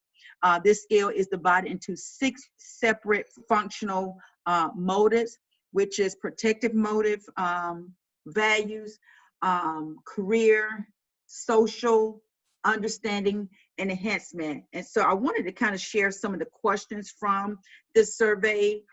For example, this survey, one of the questions is that volunteers can help me get my foot in the door at a place where I would like to work. And remember, this is on a 7-point scale. My friends volunteer. People I know share interest and share interest within this organization. I am genuinely concerned about the particular group that I'm serving. And this is just some of the questions within that 30-item inventory. So some of my findings of this survey is that there is a correlation between onboarding practices and volunteer retention. The organizations are not intentional in terms of volunteer motivation to ensure that volunteers feel supported. There's a correlation between volunteers' voice and retention. And the current leadership and culture of organization has a direct impact on volunteer retention. So the implication is, for further research, I would like to see more research conducted within nonprofit organizations. Social media and volunteer retention, is there a correlation between the social media and how to keep the volunteers? Identifying the roles of volunteers. The importance of relationship with supervisor and building organization identification.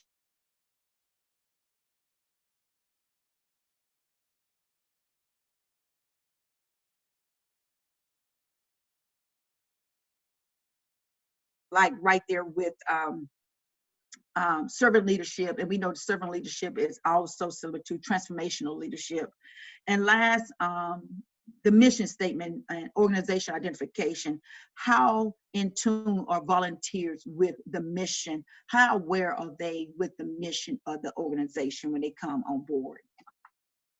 So some of my recommendations are develop onboarding for volunteers, understanding the organizational mission, develop internal and external communication, and build better relationship with supervisors. So here are my recommendations, but of course, as I get more into conducting my survey and my interview, I'm assuming my recommendations will change.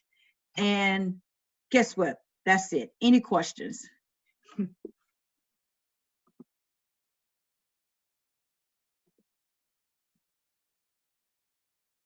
No questions, but a comment on the ability of you, like putting everything together, and I would say even trusting the process, because just for me, I've known everyone since the very beginning, and to see the process of the DOL program sort of come together with, it doesn't matter when you find the agency, and the fact that we've learned the things that we've learned.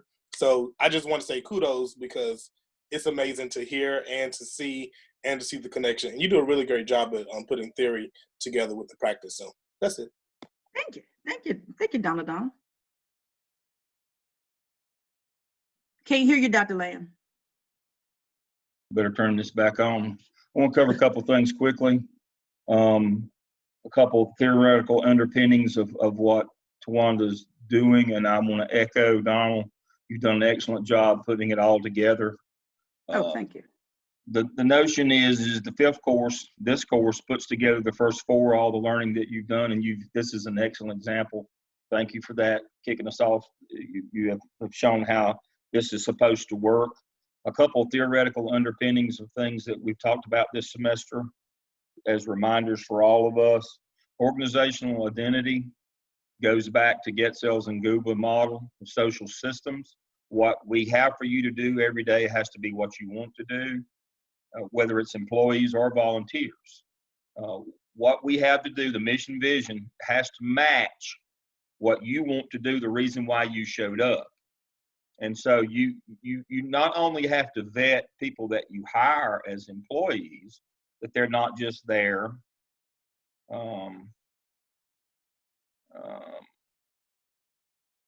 you have to vet your volunteers as well. What is your motivation for being here? Mhm. If you want them to be successful, and if you want to be successful as an organization, if you're volunteer based, everybody's got to be on the same page, as we say in the business. And so the important thing to remember is it doesn't matter if they're paid employees or they're volunteer employees, it doesn't matter.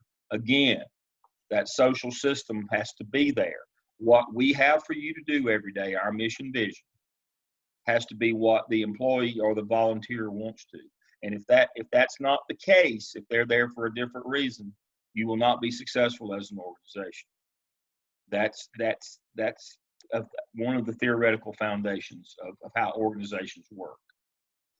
You should have learned that somewhere in the first 2 courses that you had.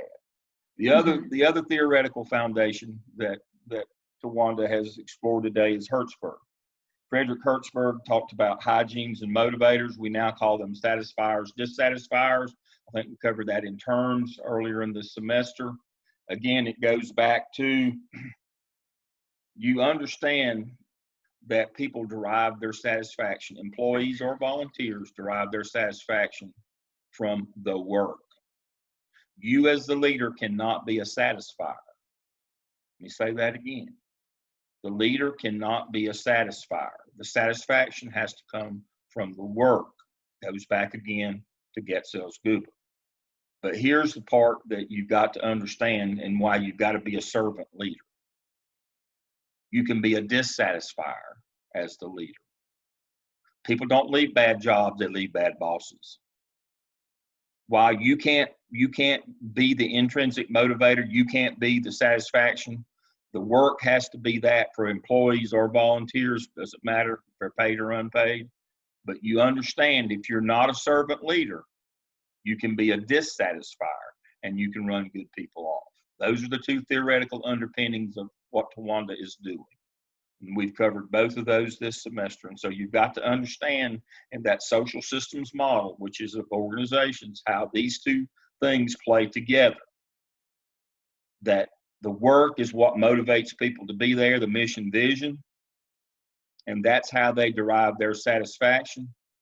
But that you can get in the way of that. If you're a transactional leader, punishment reward leader, you can get in the way of that. They can be there for the right reasons. You might have the right people on the bus, they may be in the right seats. But if you're driving the bus off the cliff, you know, the metaphor is that you can ruin that. Even in good organizations, bad leaders can cause damage, and even in good organizations. So those are the 2 theoretical underpinnings of what Tawanda is doing. Goes back again to social systems model. We use Collins in this particular coursework, which is a modern take of the Getzell's Google social systems model. And we also use Hertzberg's theory of motivation, that servant leadership will overcome many things and will prevent us from losing good employees, back to hygienes and motivators, what we now call satisfiers and dissatisfiers. That regardless of what organization we're leading, that we must strive to be servant leaders. Those are the 2 theoretical underpinnings that you should have gotten this far along in your coursework. Kudos. You have exemplified that, as Donald said. All right, who's next? Jackie's next. All right. All right. Let's see.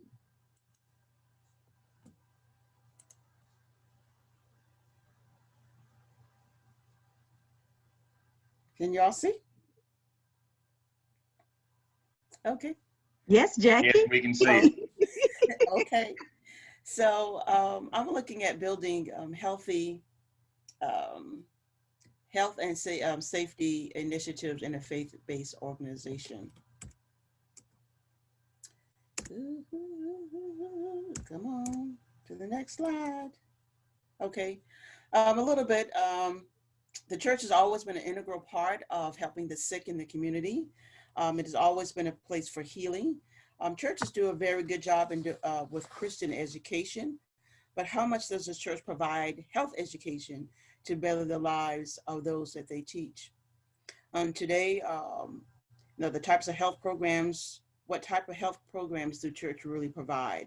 That is going to be a factor in changing or helping congregants towards a more healthy lifestyle behaviors.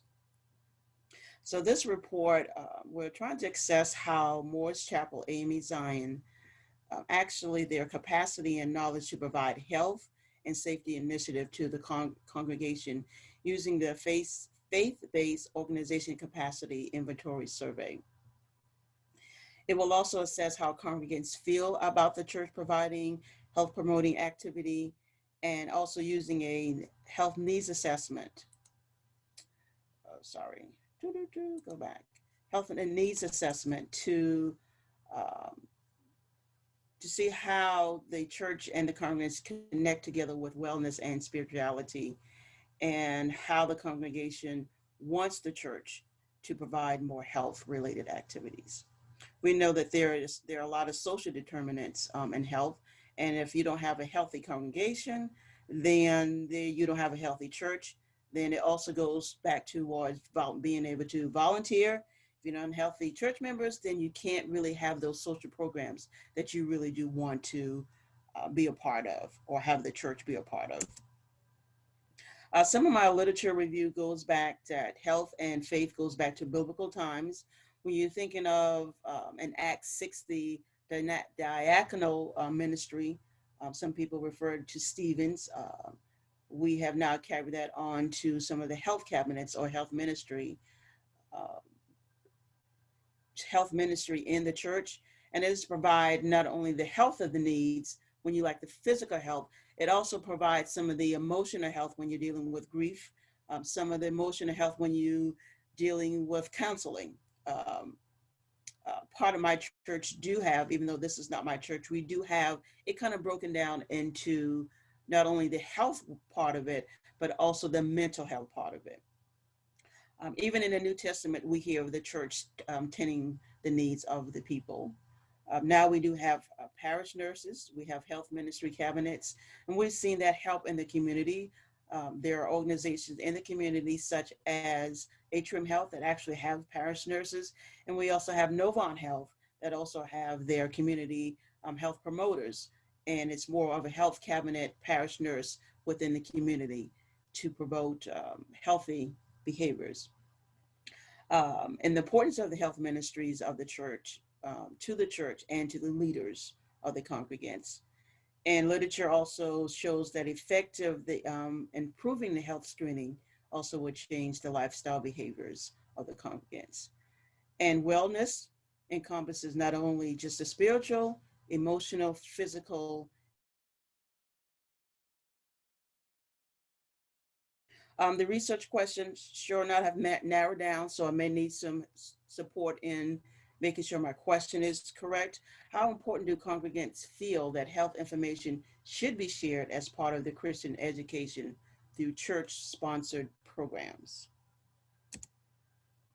My methodology, descriptive design, qualitative will be the interview with leaders for the healthcare ministry, of the healthcare ministry at the church, and also doing a health needs assessment for the congregation, trying to get at least 25 participants, not to include the church leaders as well as other congregants. And the quantitative will be the faith-based organization capacity inventory survey, as well as some demographics that's going to be included, and also expand on the Denison culture. In the previous class, and Tawana has laid out perfectly what that's all about. I did get 2 participants, but I do want to try to get some more participants in looking at the Denison culture survey. Again, that sample will be from Moore's Chapel, which is a smaller congregation of older adults, but trying to get at least 25 participants from all different range. That congregation is part of a Zion, another district of the church. Descriptive stats will be more of a Z-score, T-score. Faith-based organization capacity inventory is based on three structural areas of capacity. We're looking at staffing and space. We're looking at health promotion experience and an external collaboration. The faith-based organization capacity inventory survey asks questions that make up about the makeup of the congregation size, the pastor's background, because it does play an important part on where that pastor, his background, what education background, has he had experience before in other churches that may have had some other types of health ministry involved. And the type of building, does the church have the space? Do they have access to computers and internet in order to provide those information, or to connect with other agencies that can provide that information? And the denomination of the church sometimes will play a very important part in onboarding, on getting people to that church to be on board with these health initiatives. What are the outreach programs that are out there that the church does not have to duplicate? They can also reach out to other programs. What is the staff makeup of the church? What are the type of worship service that they have?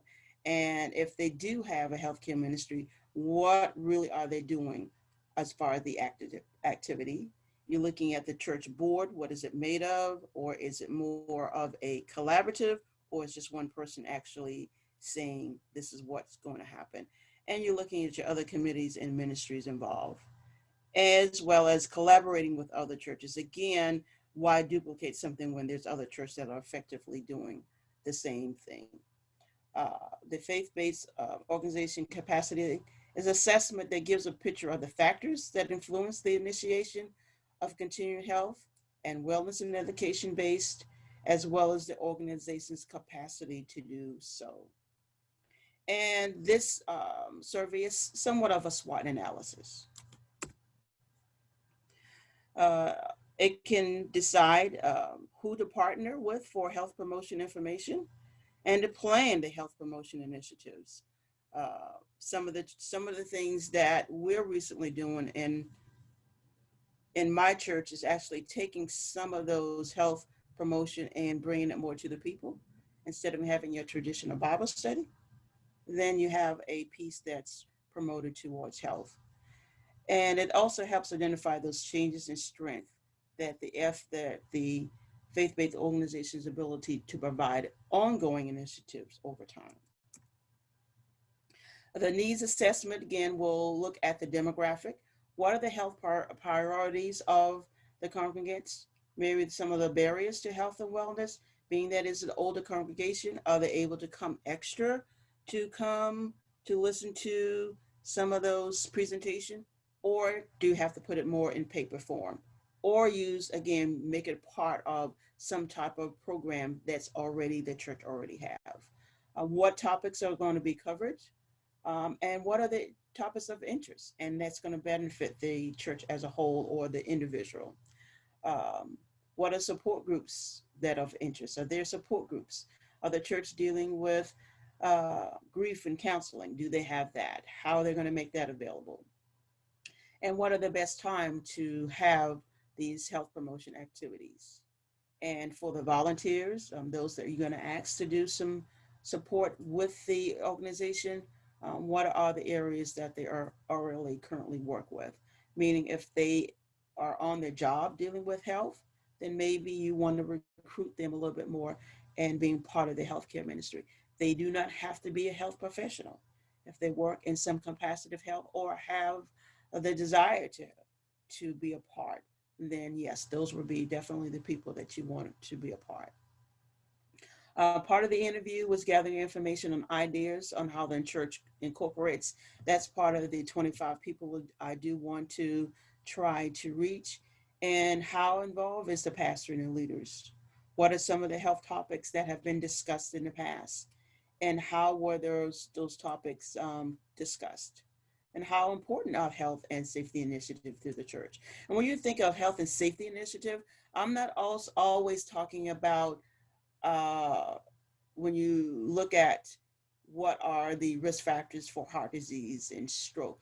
I'm also looking at if there is an emergency in the church, how do you respond to that emergency when there's less disruption? How do you get 911 services into the facility, and how to making sure that not everybody is always aware of what's going on. Nowadays, before COVID, you have to think about the safety of the church. How do you respond to active shooters in the church? Is there a safety program if a fire breaks out? So those are kind of things. Even in the midst of service, is a storm going on? How do you safely evacuate those congregants of the church, especially when there are older adults? Then you're looking, what are the barriers to those initiatives being implemented? Again, if you're dealing with older congregation, do they have the ability to come to the church on different times, or do you work within the time frame that you have? Limitations if you're unable to get those 25 participants.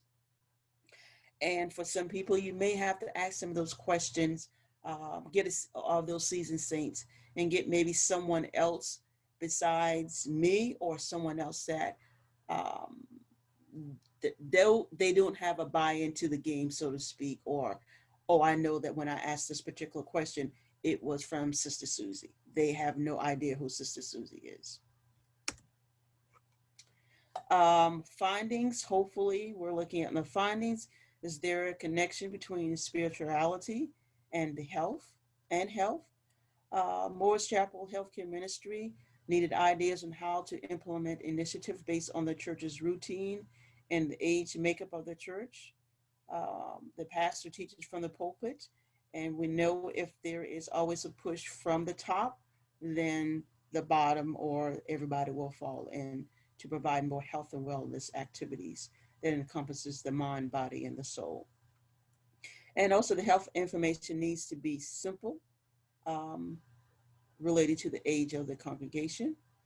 And the congregation may want more information, especially now that COVID has happened. They're going to be limited on, everybody's been limited in having access to their primary care providers. Now that there is virtual, a lot of the older congregation may not be able to respond as best they can to virtual, or to give them more knowledge that when they do go to their healthcare providers, they know what questions to ask, they know how to better manage those health issues. And then their willingness to partner with other agencies and the church, again, not to duplicate, to use what's already been out there. Implications, healthier congregation, overall wellness. The health topics will be a part of the church calendar. So when that church calendar is made up in the beginning of the year or wherever that is, then it is on the church calendar.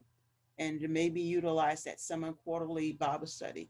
Take sometimes maybe the 5th Wednesday to do those health topics. Mentioned it before, the congregants will be more engaged when they are at the physician's appointment, and not always just being a nod, yes, I do understand. Healthy congregants make a healthy church, again, which impacts volunteer and it impacts the function of the church. Recommendations to have topics on the calendar. All congregants should have a needs health assessment to assess, what do they want, what opportunities of specific interest to them. And again, really partnering with other churches, different denominations, community agencies like the American Heart Association, the American Cancer Association. We have the sickle cell crisis. We have a whole lot that is partnering with that you can utilize some of the resources. And also utilizing some of the health professionals that are in the church to promote some of the health activities. This is just a snippet of some of the references, not all. All hearts and minds are clear. Feedback and questions. Jackie, I have a question. Yes. Your interview questions, Are those questions that you made up, or is that from the inventory, the faith-based? I think it's called FBO. Yeah, the face-based, that's the survey. I have not seen completely Okay. what those questions entail. So hopefully the Qualdrift has that.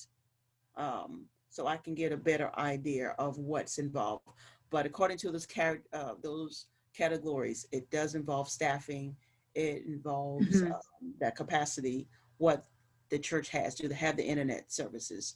What really the infrastructure to actually support more of the health classes or health promotion classes activities? No, those were good questions. So I didn't know if you came up with those on your own, but I mean, to kind of dive deeper into what you're doing, they were good questions. So yeah, very good questions.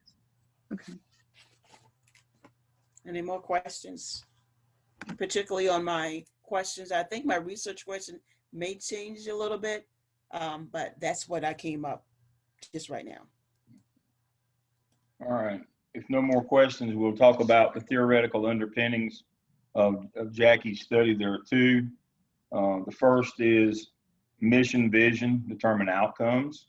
That's the first theoretical underpinning of her study, in that she is trying to show the correlation or the link between healthy spirituality and health, which is maybe expanding the vision of the church out of necessity as congregations get older. In order to maintain the health of the church, you have to maintain the health of the congregants. And that may be a change in the vision that the church has.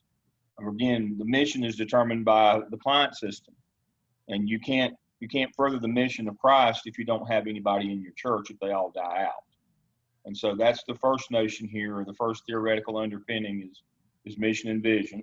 The second theoretical is what we talked about earlier this morning, is that people and process determine outcomes.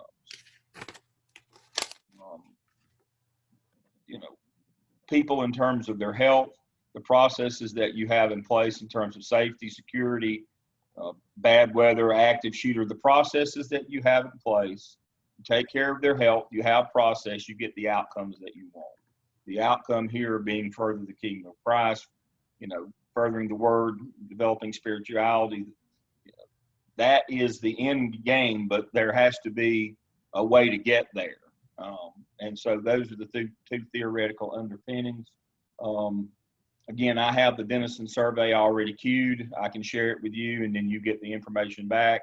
You share with me your inventory. I put it in the format, or you can do that. Share it with me, and I share it back with you.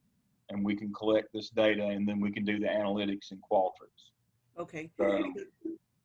Dr. Lamb, I did kind of tweak some of the questions when I first did the Denison survey because it was more organization based, so I can send you exactly how I didn't just change some of not all of the wording, but just enough so it will be tailored towards congregants and not to other organizations, so you can see what that looks like. That's fine. That'd be good. Okay. Okay. All right. I have a question about that, Dr. Lamb. Yes. So a survey that's been validated, when you do what Jackie did, is it still considered reliable, and can we say that the analysis is based off of the same analysis of what Denison came out, depending upon the words that she changed or the format? Or should we do like in of, hey, this is the survey, this is originally written for this purpose, but I want your mind to think about in context of your organization so that you don't change. Understand what I'm saying? Yeah, I do. And so when Jackie said that she has changed some of the wording, she's going to send that to me. What I'm going to do is I'm going to do a check to make sure that it's still reliable and valid. Under normal circumstances, if we were doing a dissertation, we would not allow a change. In action research, we are allowed some leeway there. It's always best to leave it as is and just explain to the participants, but you can change some of the language in there, as long as it doesn't change the substance of what you're asking. That's what I would do, is I would go over that for you and I would approve that. That's what an IRB would do. That's why I had you take the IRB, so that we wouldn't have to go through that long process. That's exactly what an IRB would do. If you had to modify the language, you would submit that. The institutional review board for the institution would go through to make sure that you haven't substantively changed it. That process can take up to a year. To shortcut that process, as I told you to begin with, I'll have you do the IRB so that you know what the rules are. You will submit these to me. I release them back to you. I make sure that you have not substantively changed it so that we've lost our reliability and our validity. The easy way is just to go as is, but I will offer that service, as I said to you folks. I will make sure that it conforms to the institutional review board. I am a member of that, so I can make that determination for you without us having to go to the full university review. And so, but that's a great question, and that shows that you've been paying attention this semester. That's exactly what we've talked about on validity and reliability. Is you can't make stuff up, you can't change other people's. When you change it substantively, you lose that validity and reliability. And so I will do that check for you to make sure that it's still good to go.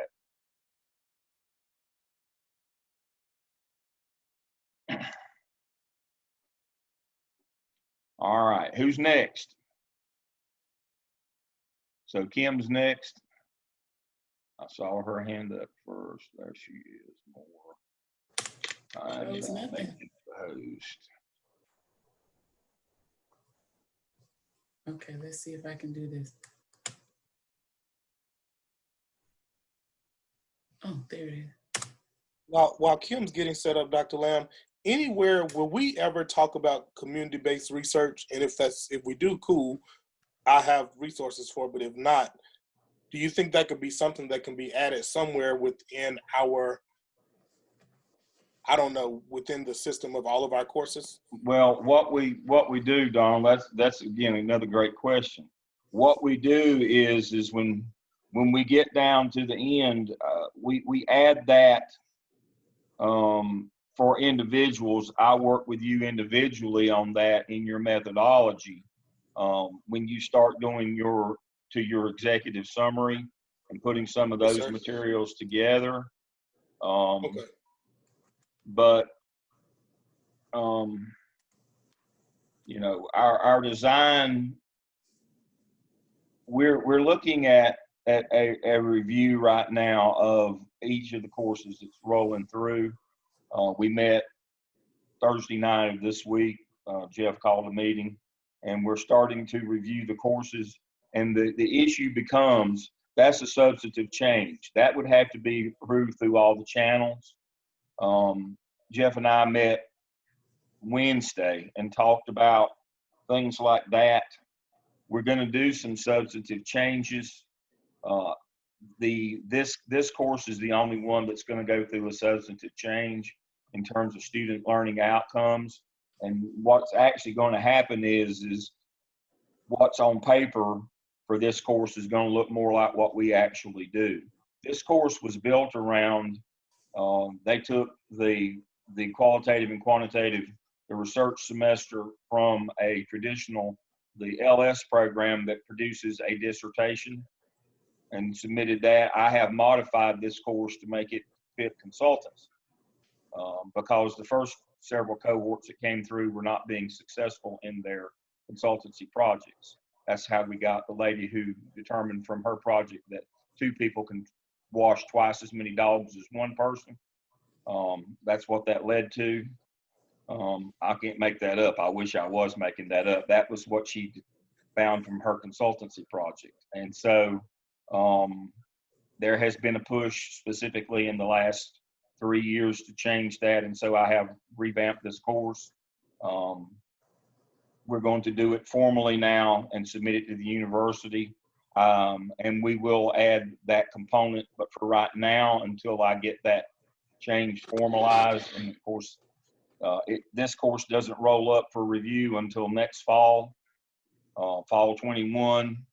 Until then, I just have to work with you individually until I can get that change approved through the university. In terms, that is a substantive content change. That's a long explanation for a short question, I understand, but yes, I'm aware that needs to be added. That's good. Thank you so much. I appreciate it. Thank you, Kim, for allowing me that question. No problem. Are we ready? We're ready. Okay. The subject matter for my consultancy project is based around the city of Malden, and right now it's entitled Whole Health Malden. And of course, this is me for this particular class. The background information for the city of Malden, this slide is going to include their vision and their mission. The city of Malden is located in the upstate part of South Carolina in Greenville County, and they have a council form of government. They have 7 elected officials and 6 appointed positions. And they have about 200, just a tad over 200 employees. That includes full-time and part-time staff. And those staff persons expand over 7 departments. The mission statement for the city of Malden is to provide the leadership and appropriate quality services needed to continue Malden as a highly desirable place to work and live. And their vision is to provide an environment that enhances the quality of life for all citizens. We're going to come back to the vision towards the end, and I just kind of wanted to point that out. The contents of what you will see going forward will include the purpose, the literature review, the executive summary, the methodology, the assumptions, and the recommendations. Here we go. The project purpose it's a bit wide and a bit far-fetched, but I can still hope and dream. In a model holistic wellness program as a pilot that can be adopted by other organizations, with the hope that eventually, maybe one day, it could incrementally be shifted towards workplace culture in the US and will provide greater emphasis on prioritizing the well-being of people. Jackie's presentation before mine was timely in the fact that she also incorporated the wellness of her church congregation versus me taking it to the workplace. And at the bottom, you'll see that there's some information about the fact that, of course, we are all in COVID-19 like an eternity. It doesn't seem like there's an end in sight, and there are still a lot of unknowns about the impacts of such.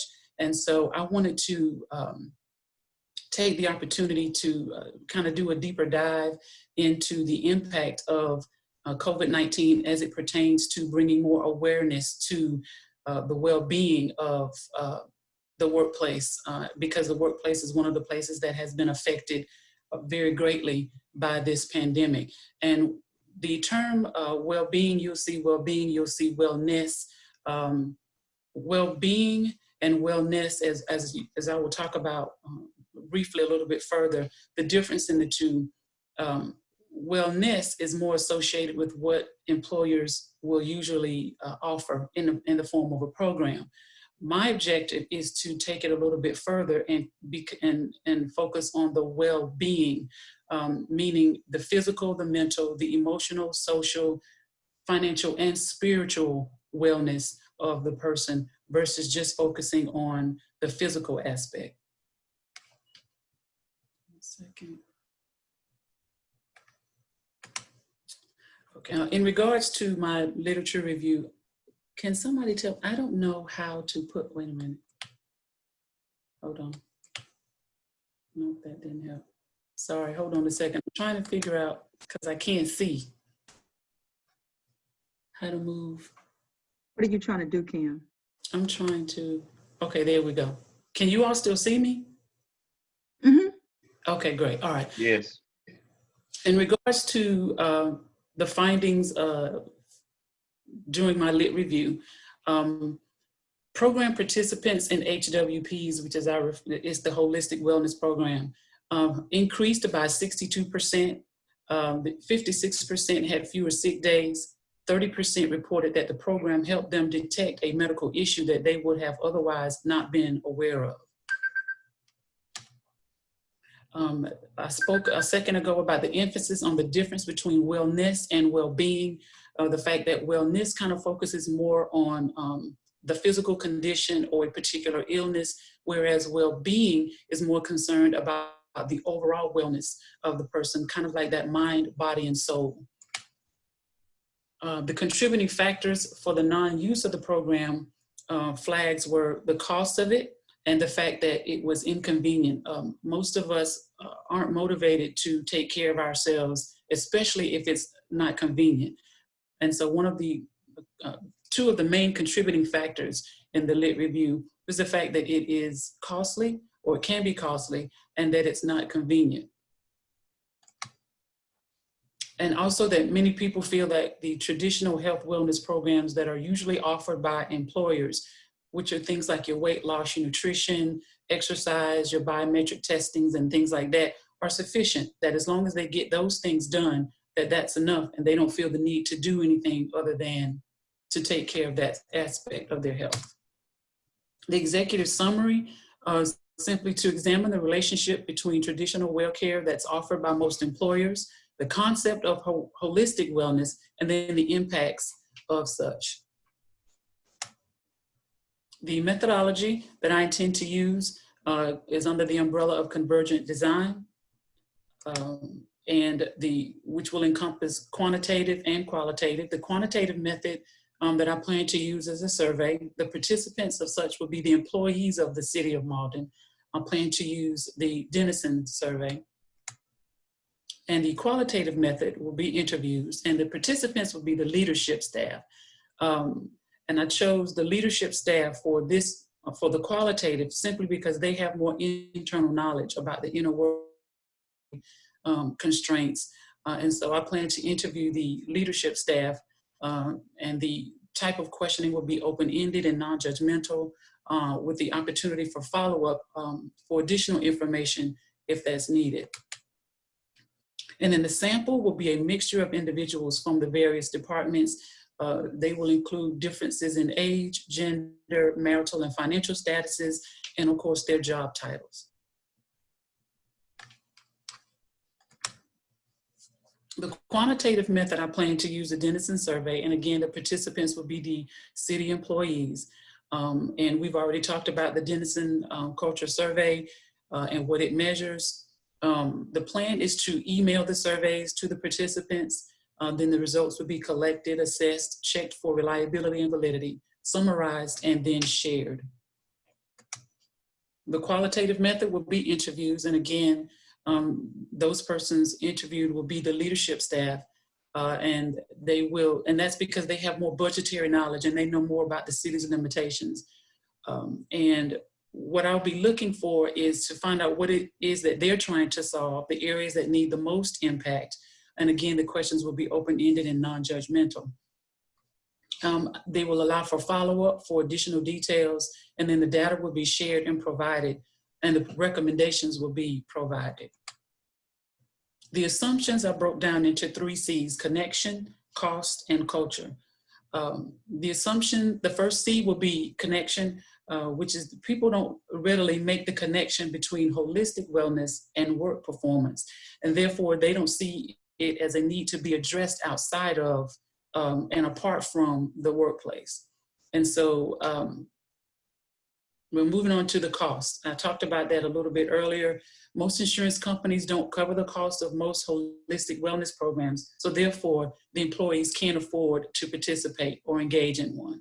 And then the culture. Many people will limit the holistic wellness to a trend in popular culture and consider it a fad, rather than it's a real comprehensive approach to personal wellness. And then the recommendations center around those same 3 C's. And the recommendations would be to expand upon the city's vision. And if going back to that, the vision was to improve the quality of life for all of the citizens. And so my recommendation would be to go past their vision for the citizens of Malden and encompass that same type of wellness for the employees of the city of Malden. And in regards to the cost, my recommendation would be to work with the City of Malden's leadership teams to identify priority areas of impact, which is a really good time because in speaking with the HR director, of course, their fiscal year ends June the 30th, and he is very interested in some different ideas in regards to what they offer under the umbrella of health insurance. And so I think that it's going to be pretty timely in regards to this project. And then also to partner with human resources to negotiate cost-effective solutions with direct benefit in those areas established as a priority. And then finally, in regards to the culture, the recommendation is to develop a two-part communication strategy focused on obtaining buy-in from leadership and staff, because currently there seems to be very little. The HR director informed me that they're really not doing a lot in regards to wellness on either side of the spectrum right now. Also to communicate the potential operation improvements to the leadership, and then to communicate potential for sustainable quality of life improvements to the staff that will show them the benefit, not just at work, but also in every area of their life. And thank you, that's it.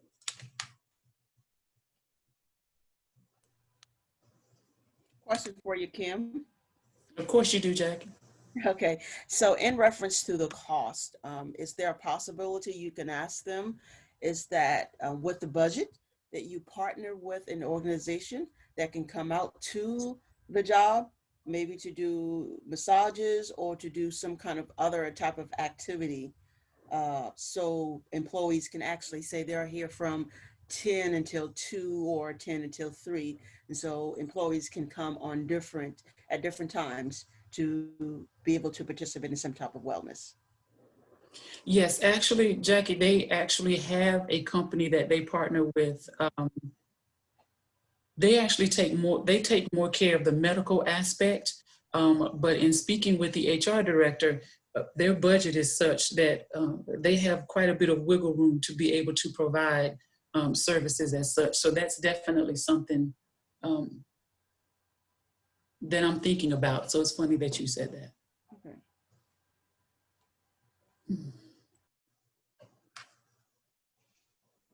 Okay.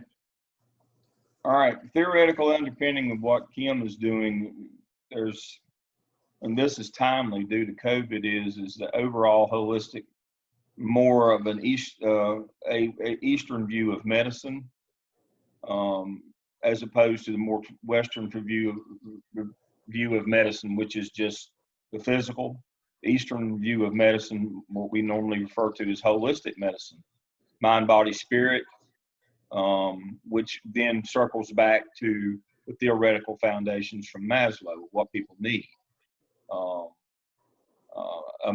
which is they need more than just, a physical place of shelter, food, water. They need more things in order to thrive as individuals. So those are our kind of theoretical underpinnings of holistic, but it's actually one. That holistic medicine addresses the total mind, body, social, emotional, which is not a traditional view that organizations have had, which circles back to mission vision. Traditional wellness programs have only been about your physical. As we find now, people are acting out on Zooms. You've noticed that. People are losing their grip. They're going crazy. I can't do another minute on Zoom. I can't do another minute in quarantine. It's affecting productivity because of the social emotional piece of it. I need people to survive. I can't continue to live in a cave. I'm suffocating. Those kinds of things. Well, here's the thing that people don't realize. A lot of folks are feeling that already. And we weren't meeting those needs. Zoom has just exacerbated that. We see it more readily than we did before. People had those same feelings before. They just didn't, it wasn't talked about. It wasn't as evident. And so what Kim is looking at is her theoretical foundation is that if we want happy, healthy, productive employees, we have to look at them as whole individuals holistically rather than just their blood pressure and their weight and trying to get them to quit smoking. That we as organizations need to take a longer view, a more holistic view of those things. Now that's going to require a change in mission vision, and then the actual mission that comes out of that. That's going to require a change in that. They're going to have to look at health differently than they've looked at it before. It's going to require a cultural shift. So yeah, we're going to have to do a Denison.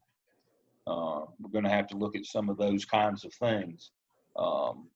But this is going to speak to organizational processes. Again, processes and people lead to outcomes. And so what we're looking at, we're focusing on the people, but we're going to have to change the processes that go on in organizations where we look at wellness more than just physical, but well-being, which encompasses physical, mental, and social. So require a vision change in the organization, or maybe more so a mission change in the organization, what it's going to require. So yeah, Denison would be where we would start with that, and as you have pointed out. Again, technique is excellent, methodology fits what you're trying to do is excellent. We're trying to bring about a change in the organization. We have to measure where we are to know where we need to go. So that's kind of what we need to do. So we have to do a Denison needs assessment. So excellent work. Thank A you. worthy cause, very timely topic in the time of COVID. All right, who's next? Angela, you back on with us now? Okay. Yes, I'm sorry. Okay, I'm going to make you the host. You can share. Um, Uh-oh. Okay, there we go.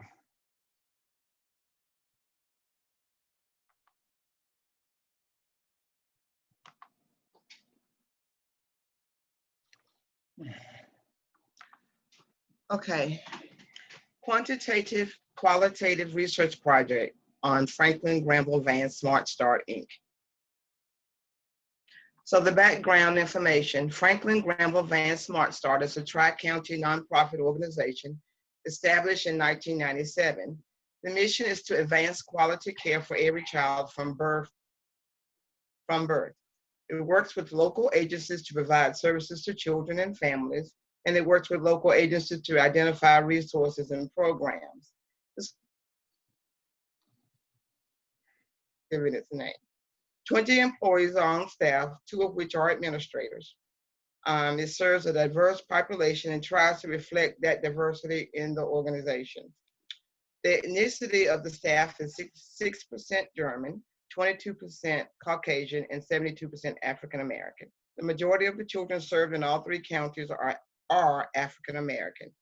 They are aware of the need for continuous improvement in serving diverse populations. And this came from the Denison survey that I completed. The central issue is there's a need to increase communication of program activities and program benefits to all stakeholders, as well as identify and address specific needs, especially the needs of families in the community using various forms of technology and communication tools. Secondary issue is difficulty securing long-term funding, difficulty identifying children for the program, and difficulty developing transition strategies.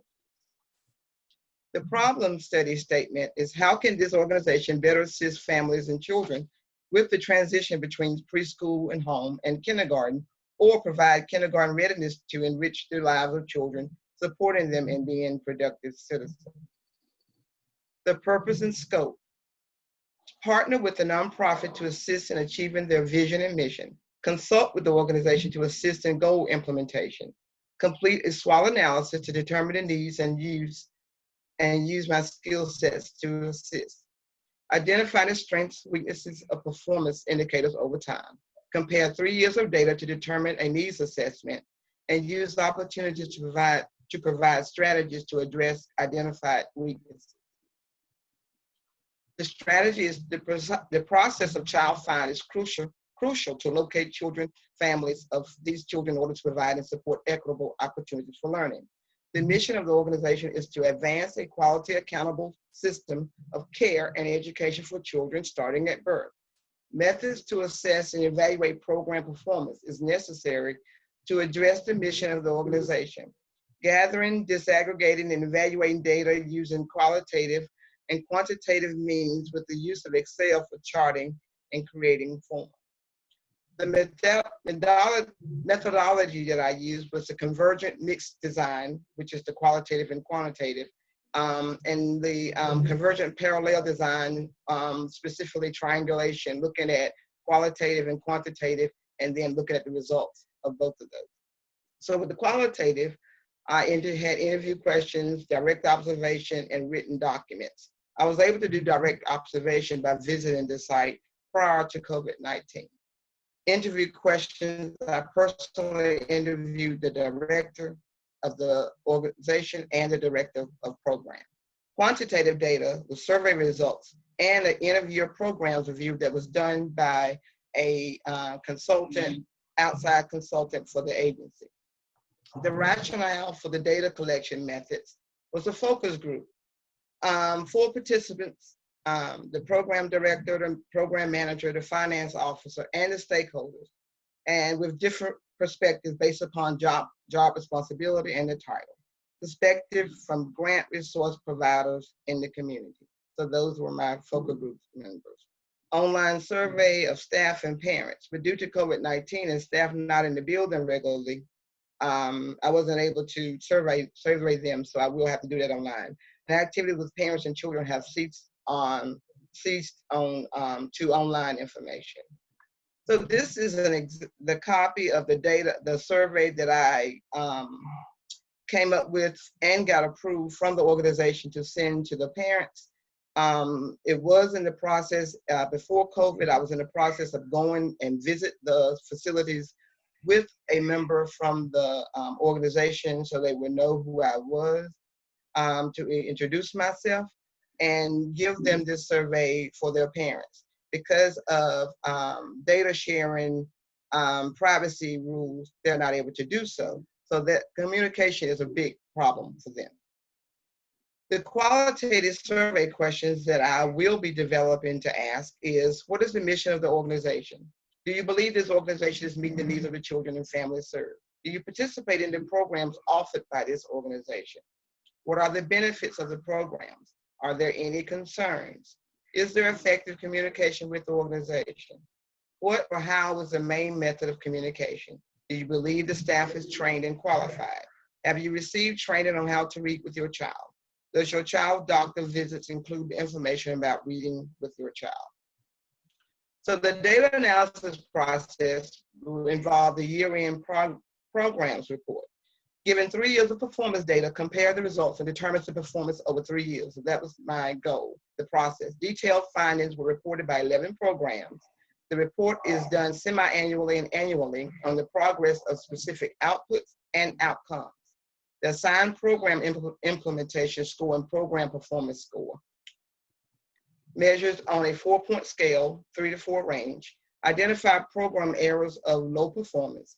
Identify programs with the minimal data, and they use the metric score of program implementation score between a 1 to 4 scale, plus the performance score is also on a 1 to 4 scale. So those combined with the matrix score. This is a snapshot of a 5-year overview of their programs. And when you look at the data, it shows clearly, I focus on the kindergarten readiness and transition program. That was the program that the director was really concerned about when I met with him, partly because when he was first hired in the organization, he ran that program. But when he became director, he was no longer running that program. I also, as a teacher before I retired, served on that program and is aware that all of the outcomes were done at the end of the year because we planned all during the year. You also see that the Incredible Years basic parent training and the Reach Out and Read don't have sufficient data for analyzation. So the SWOT analysis, when I sat down, indicated that that was what was going to happen. The strengths were the effectiveness in helping the daycare centers with their star ratings, outstanding connections and the partnership with the community, and strong adolescent training. The weaknesses was the struggle to get additional grant funding to expand programs. Smart Start had flat funding, no opportunities to expand from state dollars, and child find efforts, limited access to information among stakeholders or other agencies. The opportunities were to partner with the local health department to improve wellness of children, work with agencies to improve literacy, work with child care centers to increase number of highly qualified staff. And the threats were the state economy funded as a set aside, and the agency was funded separately with potential to be cut. And they are still having financial problems. The data indications are need to review the vision and mission statement, the lack of data for parent training programs, unstaffed and inactive kindergarten readiness program, foundational programs needed for program effectiveness. Recommendation, hire a person for position, assessments at the entry level on communication skills, responding to questions and following directions, establish a system for transition for those with deficits, have activities to connect child to school, link students with school and child care that they are attending, and do those activities in the schools, share kindergarten readiness activities with parents, and provide workshops for parents with incentive to attend. And I'm not going to go over these, but these were the plans that and projected outline the action plan for networking with stakeholders, business benefits plan, estimate of the financial budget. And so communication with stakeholders, gathering qualitative data was the focus group, staff, parents, stakeholders, gathering quantitative data, online surveys, specific targets, and disaggregated data, gathering information data, email, telephone conversation with administrators, Zoom meetings, participating with the staff. And those are my extended applications, cross references to similar studies. Kindergarten readiness, why does it matter? Information about toddlers and child development theories, and then research theories and sources, our class books, information about Excel, and important indicators that I do think that are important when I looked at the data. The outcomes had matrix of 4, but no data to support. I did see that, which concerned me looking at the data. If there's no data, then how there's going to be a matrix of 4. 2 programs with not enough data typically gave ratings of 3 or higher at the end of the year.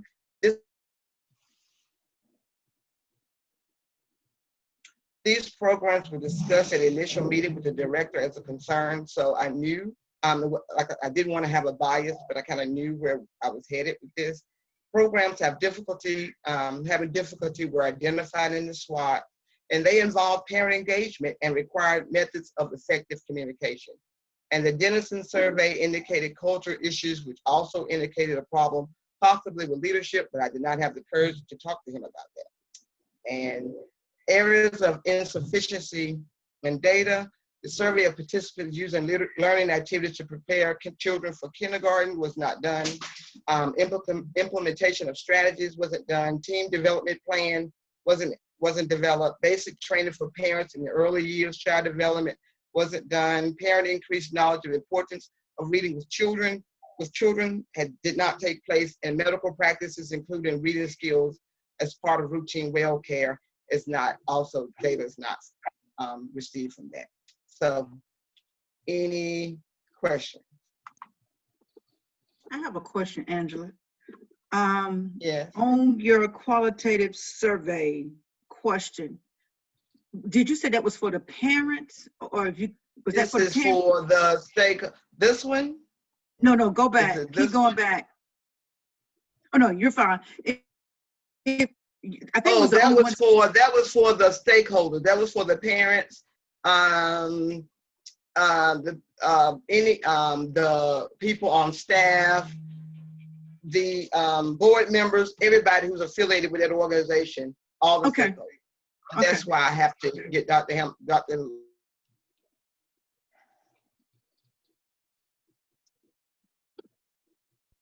Okay, are we, any other questions? Let me fill in some gaps right quick.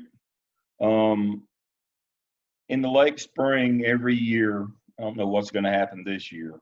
North Carolina, was formerly called the North Carolina Early Learning Inventory.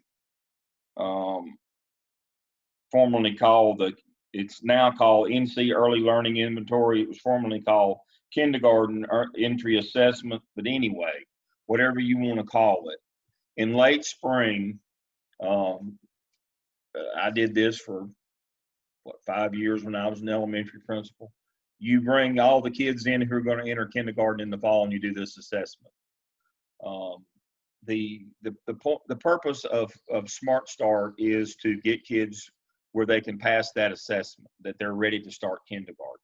That is your vision. That's your, and then of course the mission follows from that. This Angela's project is exactly what we did in our first case study, the CAN, where you got to show numbers, but you've got to show results as well. And so the problem is, and she's going to focus just on the kindergarten. They have several areas, but this kindergarten assessment where they're ready for that. Can't do everything, can't fix everything. So they've got issues in that they're not getting kids in, and the ones they're getting in, they're not showing efficacy. They're not showing that they're doing a good job with them. And so that limits your funding. If you're not serving numbers and the people you serve are not getting what you're intending for them to get, guess what happens to your funding streams? They dry up.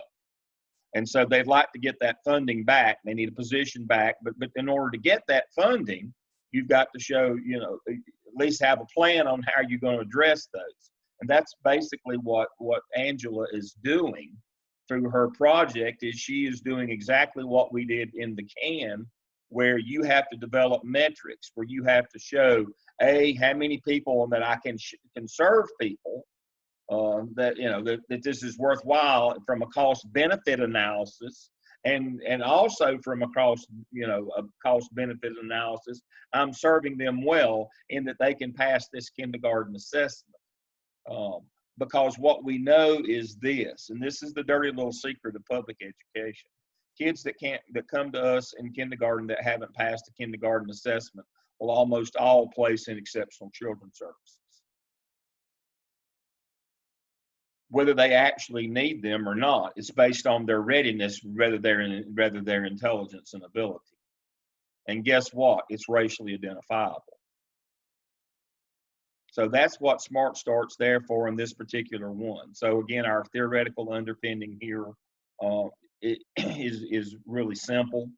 Our theoretical underpinning is cost benefit analysis, that we have to be able to show the numbers that we serve and that we're serving them well, and that the money will follow that. And if we can't show those two things, if we can't show our metrics, that as a nonprofit we can't continue to have a stable funding stream.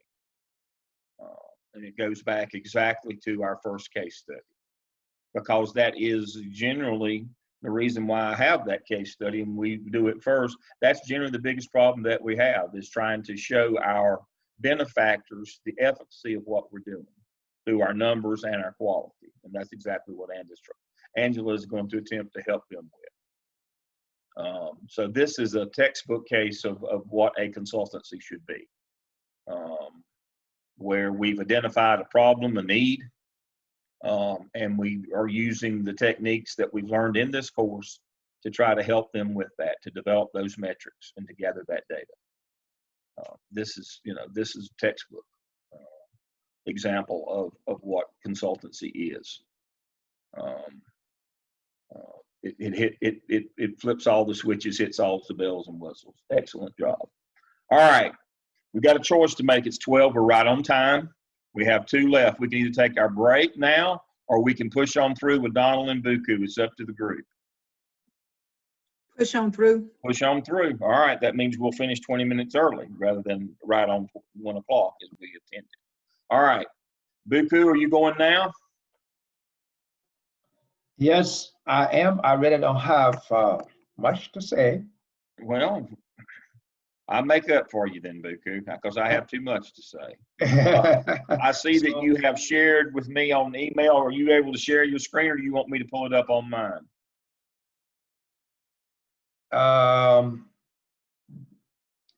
you talking about an email that I just sent you? Yes. Yeah, go ahead, please. All right, let me share my screen. Get back to my email. Okay, did you send it to me in this? I thought you sent it to me in this email. I guess not. So you'll need to share. My assumption was that it was there. Let me stop my share. You have your presentation or a presentation? Or are you just going to talk to us? Well, let me show you what I have been toying with. Okay. All right, let's see. Here, share screen. And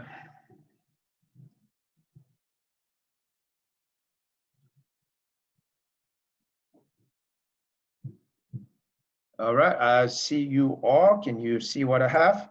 Yes. Great. So I don't have a consultancy project yet, and I was trying to get with Dr. Hamilton and Dr. Lamb about that. And then COVID-19 came into play. Right. So I dropped the ball on that too because I didn't follow up. And so when we got faced with this pandemic, and we have been getting a lot of complaints and information, and even the achievement data on test for classroom test and the school net test, the students, and also the math assessments. Some of the students are failing miserably. And so I am still looking at this, and I really don't think this should be my consultancy project. So I'm still depending on Dr. Lamb and Dr. Hamilton, because I really would like to learn a lot from the consultancy that I want to do. So, but anyway, I was looking at this, and let's see, slideshow, right?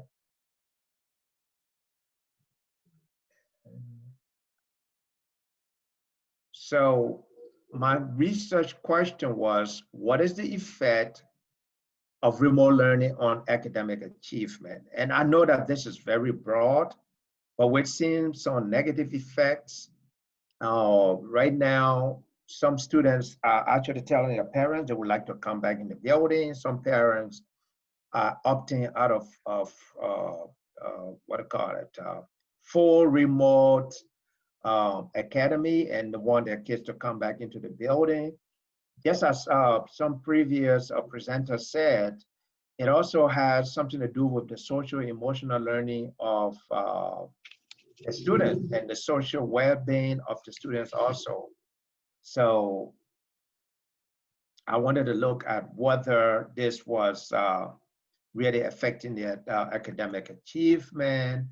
And my purpose was to see if I could provide some feedback to the student and the parent to help some of the teachers on how they can help parents. Because we have a lot of teachers that say, listen, if the student is not turning his camera on or her camera on and they're not really doing the work, I don't know what to do. And there are some students who are actually doing their work. I don't know how to actually incentivize those students who are doing their work so that they can continue to do their work and encourage them. And sometimes, what are some of the activities that we can do to kill some of this boredom? And so I wanted to look at that and give feedback to the staff on how we can help the students. So my research methodology, it's gonna be primary and secondary, which means that I will collect new data, and the secondary will be I will review and add to existing data in my findings. And I'm sure that by now, maybe there are some people who are doing research and have come up with findings about the remote learning. Now, if you go online to get information, dates back to as far as probably pre-COVID-19 pandemic, but it has to do with online learning, which is also different from this remote learning. This online learning that existed prior to COVID. Most of the information is talking about that. And quantitative,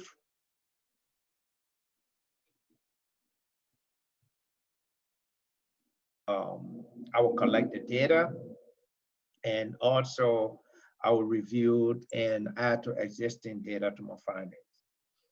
And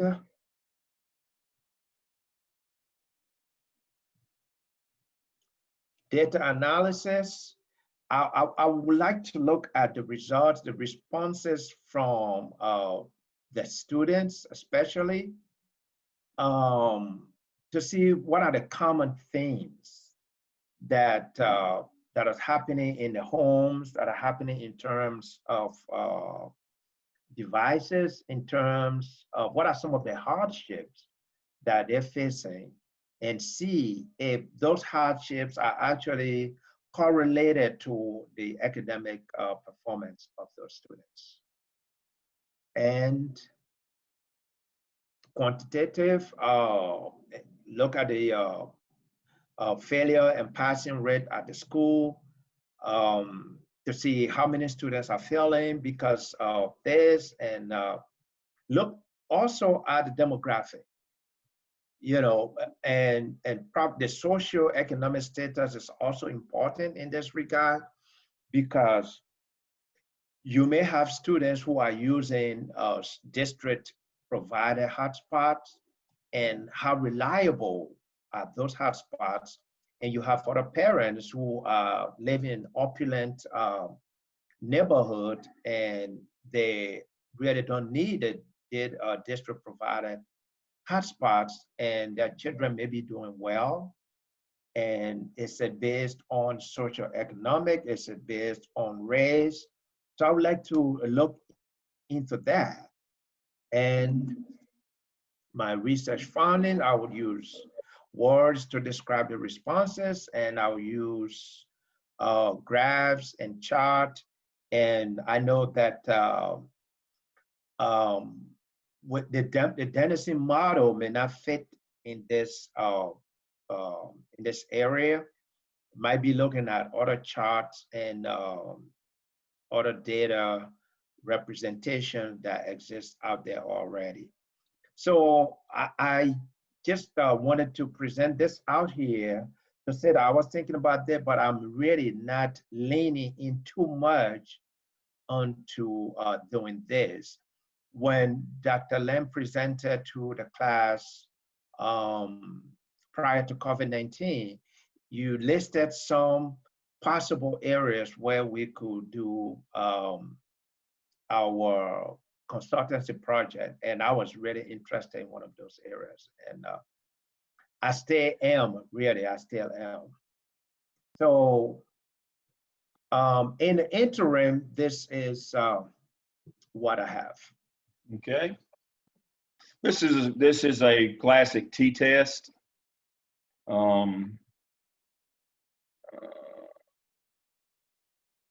Before and after COVID, with COVID being the treatment.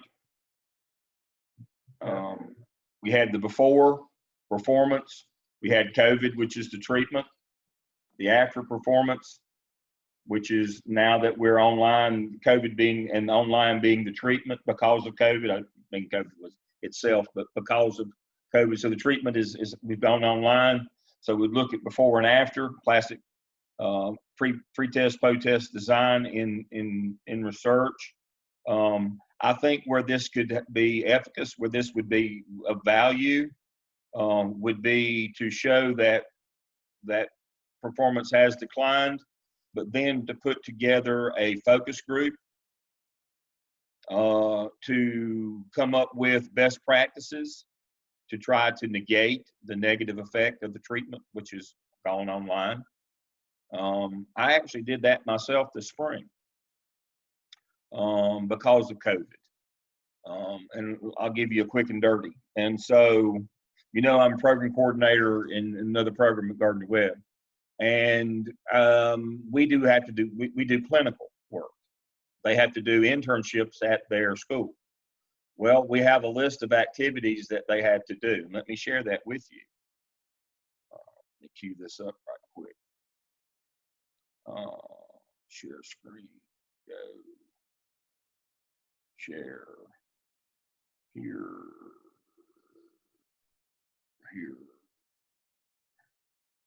You can do it.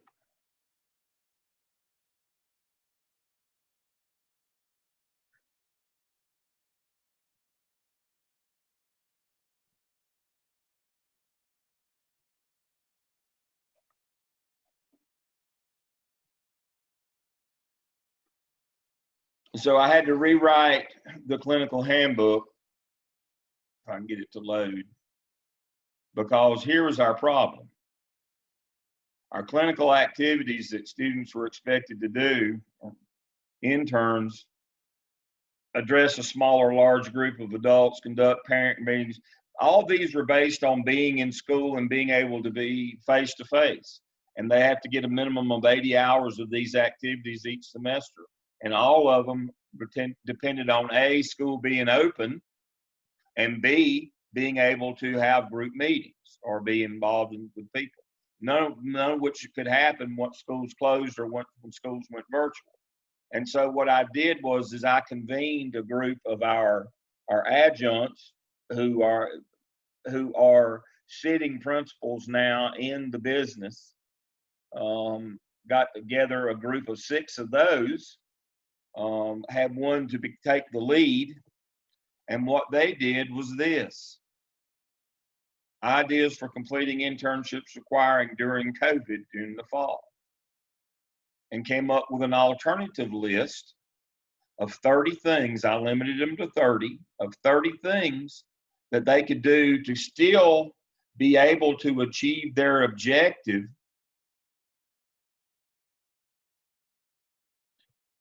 regardless of the platform, regardless of whether school was open or closed, whether they were hybrid, whether they were online, didn't matter. So that's the value, and Buku, that's exactly what you could do out of this study. You do a before and after. We show that performance has declined because of the virtual, but then would be to put together a focus group of people to sit down and say, what could we do differently according to best practices, according to your experiences? What could we do differently to affect that outcome, to change that inevitable outcome, that inevitable performance decline that we're going to get or continue to get? If we, what happens if you keep doing the same thing over and over again? You keep getting the same results. We're going to have to inform our practice. We're going to have to change what we're doing. First thing you got to do is you got to show the reason why, the need that we need to change what we're doing, and that's very simple. We show the performance decline before and after. We look at those things, and you know, people are hard to change. Even if you confront them with the whole cold hard facts, it's hard to get them to change sometimes. But if you don't confront them with the cold hard facts, I can guarantee you they will not change. They'll continue to do exactly what they're doing now. We tend to, revert back to what we know and what we've done. And so the efficacy of this project, which could be a tremendously good project, it sounds simple. Sometimes simple is best. But if you could show the before and after of performance, and then say, all right, our job is to fix this. We may have to do virtual or some form of hybrid or virtual for for a long time. As these kinds of things pop up from time to time, year to year, what could we do in terms of practice that would change those outcomes? Just like that list that we sat down and worked. Now that list looks simple, but that was a lot of hours of work with those 6 people who sat and put that together, and I was, they had to drag me along with them, and so that made it even worse. But we were able to come up with these 30 things, so that we, in the end, we got the same performance, we get the same experiences, regardless of the format that we're in. And that's what you've got to be able to do, is figure out things that teachers can do to get the same performance regardless of the mode that they're in. And so that could be a wonderful project. But again, your design is great. It's a simple t-test design. You could simply add a focus group, to come up with best practices. Once you've got your data, it could be good. It could be simple, but it could be good. All right, Donald, we're ready for you.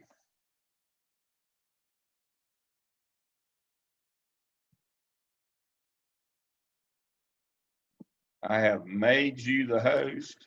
All right, let me get into Zoom on the iPad. I tried to do some technical things to figure out how to do the iPad and all that good stuff. Today is the 22nd, and we are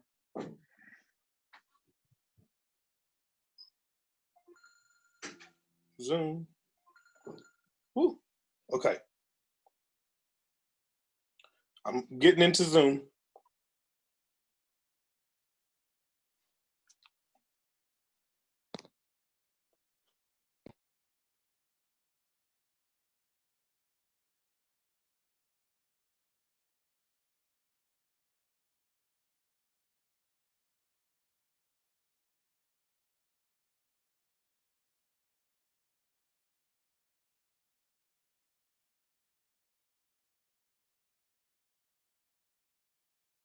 Can you all hear me?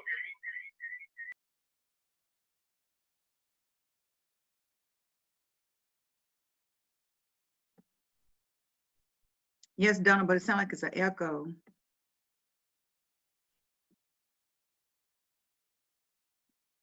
Do you still have an echo? I'm good. Okay. So You've muted one, and you're talking on the other one, so you've got no echo. Yeah, the one that you're trying to load now is unmuted in one. So yeah, you got one muted and one unmuted. You're fine. okay, we're gonna try this again.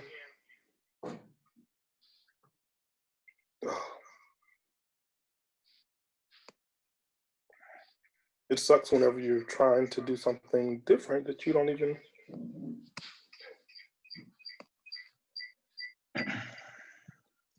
So this is what I'm going to do.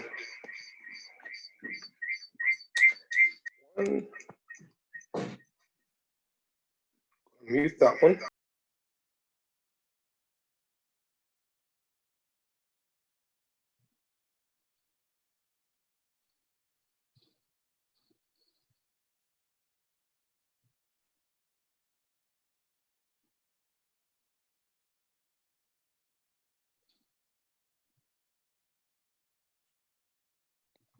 Okay.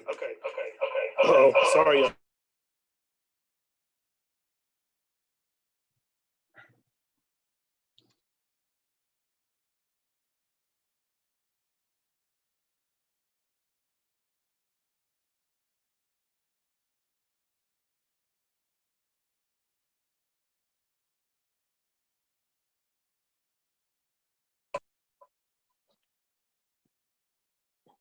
All right, can you all see?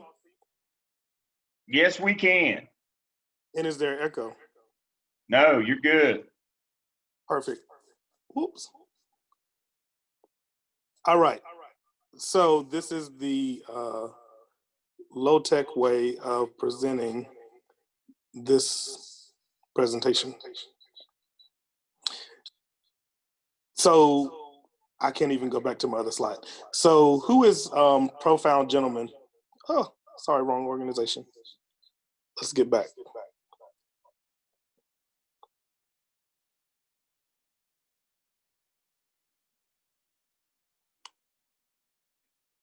I'm gonna do it this way. That way I can. All right. So Prodigal Son Foundation is the organization that I'm working with in Charlotte, North Carolina. And the organization itself, the goal is to increase family engagement, enhance literacy practices in staff, students, and families. And so the organization itself, you all, is committed to strengthening communities and developing productive leaders by empowering, educating, and engaging students and families, and the motto of their organization. It was founded in 2008, and the whole goal was to motivate, inspire, and reward young people. So the foundation itself is committed to ensure that students fulfill their full potential to become productive leaders. Now, I just inserted this one. Processes and people lead to outcomes. Now, mind you, he said that several times before, and one day I am going to get to see the Eiffel Tower.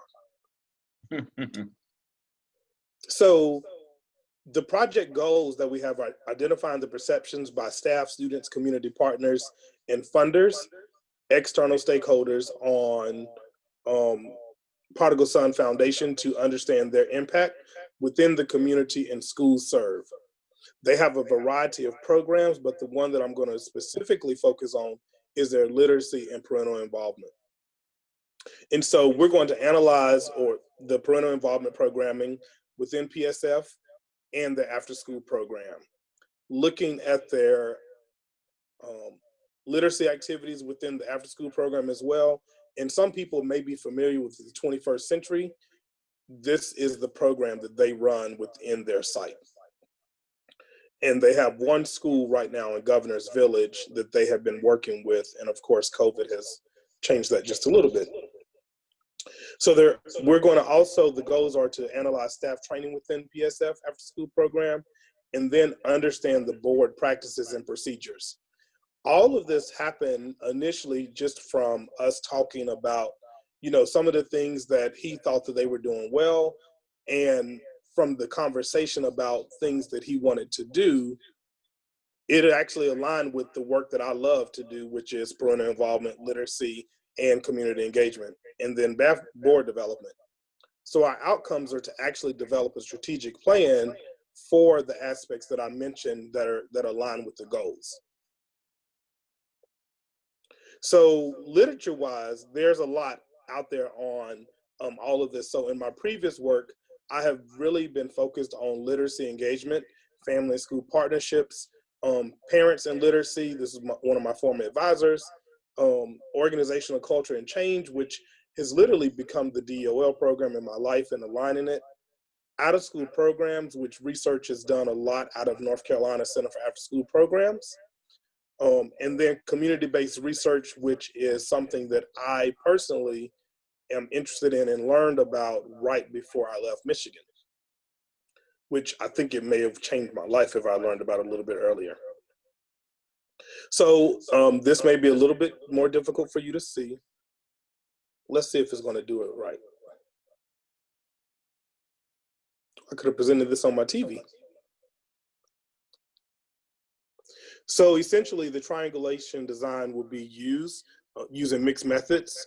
And the whole goal is to obtain a different but complementary data on the same topic, bringing together the different strengths and non-overlapping weaknesses of the quantitative methods. And it's used because I want to directly compare and contrast the statistical results and qualitative findings to validate or expand the results that we have or will receive. And so you'll see down here the data collection, which I'm going to talk about in a second, how we're going to analyze the data, and then also the results that we receive, compare and contrast those, and the interpretation, which will then allow us to create the strategic plan. All right, so what I'm going to do here is just zoom in as I talk about the different ways that I'm going to collect the data. So on community engagement, conducting the qualitative and qualitative surveys that are going to relate to the goals that they intended and already developed as a board. Then to review the public communication via documents, social media, press releases, and newsletters. Interview community partners, leaders, funders, and it actually is supposed to be staff as well. Moving on to parental involvement or parental engagement. People use that word term interchangeably. Doing the same surveys, however, using the framework from Joyce Epstein, who is like the mother of family school community partnerships. And within her framework, she has some best practices of how you engage parents in school and non-school environments. Reviewing document review of the public past program agenda, documents, and communication with their parents. And then interviewing those parents who have been engaged and the parents who have not been engaged to provide the perspective of, similar to the case study that we talked about. And that perspective of those people that are engaged are going to say some good things. Those people who are not engaged are going to probably say some things that may not be so good, or their perceptions are going to be a little different. Now, literacy programs. So Patricia Edwards actually does research on literacy, but she also does research on parental involvement, and she does it from a culturally relevant pedagogy lens, which I love, and she keeps it really simple. So I'm going to also then review the literacy programs that they use, which from my understanding, they sort of just do things, and compare it to the goals of the grants, which I have already done that analysis already. And all I can say is he already knows that there are some areas in which they can improve upon. Interviews that are going to be conducted with the students, staff, and parents individually and via focus groups based off of the goals. Again, wanting to make sure that they are doing the work that they set out to do in 2008 because it hasn't been modified. I also want to observe the literacy programs in action. And while I'm, of course, in Michigan, if I was to do that now, it would be virtually via Zoom. But then compare those literacy activities to the best practices in literacy instruction by Morrow and Granville. Now, interesting enough with this work, I've run out-of-school programs with literacy, and that's sort of where I develop even my research agenda in wanting to ensure that staff have development related to those best practices, because if you teach people how to do those basic practices, literacy enhancement and literacy development will occur. And you don't have to have a degree for it. You just need someone with a degree in it to actually help the people that don't have it. So then the staff professional development, as Dr. Lamb stated, people have to be all in, but you really can't change them unless they want to.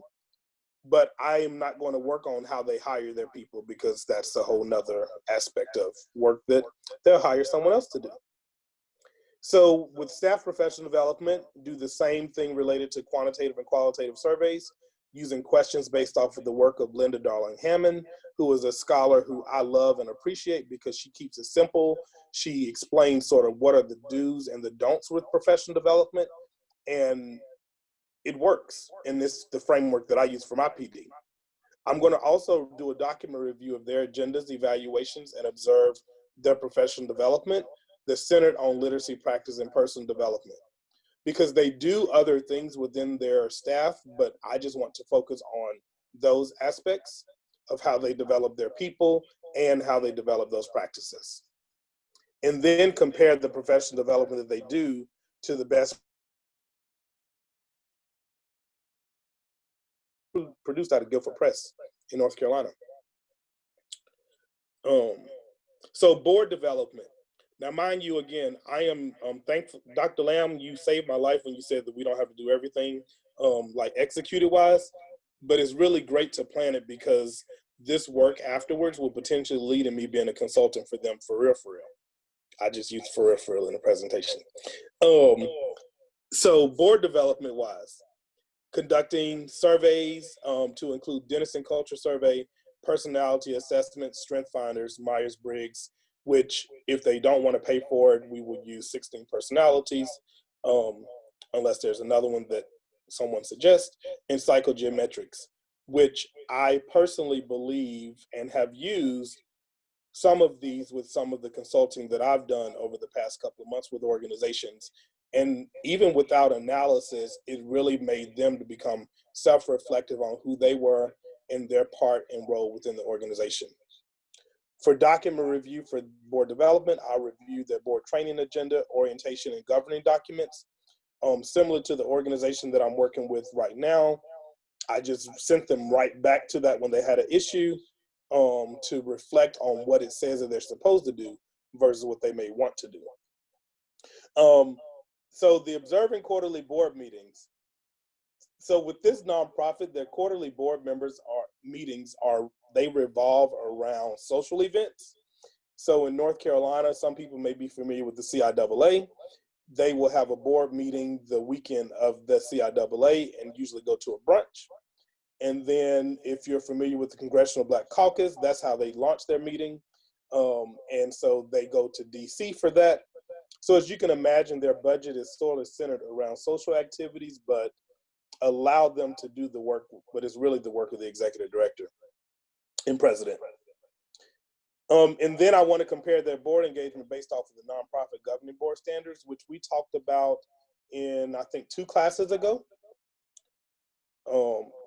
And so the resources that I'm going to use to do all of these data collection methods will be Qualtrics for quantitative and qualitative surveys from Epstein, Darling Hammond, Edwards, Dennison, and others. And then transcription, depending upon my personal budget, rev.com and Inscribe if I don't have the money and I just do it myself. Coding by hand or by computer software using NVivo, which actually it is for both different types of data to help me to develop my themes. Qualtrics will help me develop the things which I did not know, thanks to Dr. Lamb, appreciate that. And then for their web work that they do using Google Analytics for web and social media analysis. So the ways that I'm going to analyze those sets of data, the quantitative will be the interactions and engagement with the stakeholders, the program evaluation services that I provide, Likert surveys, excuse me, that's quantitative, I switched them. Likert surveys from staff, parents, students, and partners, so that they can get a holistic view of what those numbers say. But then I more so consider myself a qualitative researcher, but I do value the quantitative side. And based off of the quantitative, the interviews will be designed based off of what I see or what we see as variances in the data. The interviews, observation, document review, and open-ended survey responses. And so just a few of my references related to the work. I use a lot of teacher education preparation work because that's what I am, but in out of school time programs, you usually have educators who are doing the work, but you have non-educators who are implementing the work. And in teacher preparation programs, we do not necessarily do work around parental involvement and engagement.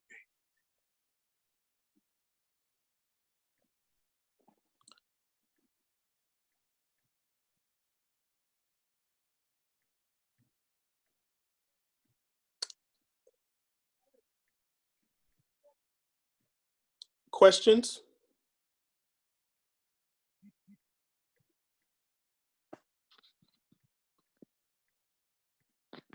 Anybody have anything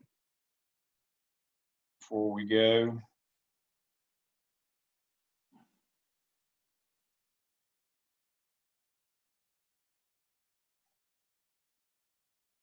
Okay. All right. What I'm looking up right quick. Okay. Before we go any further, and I do have a couple of them.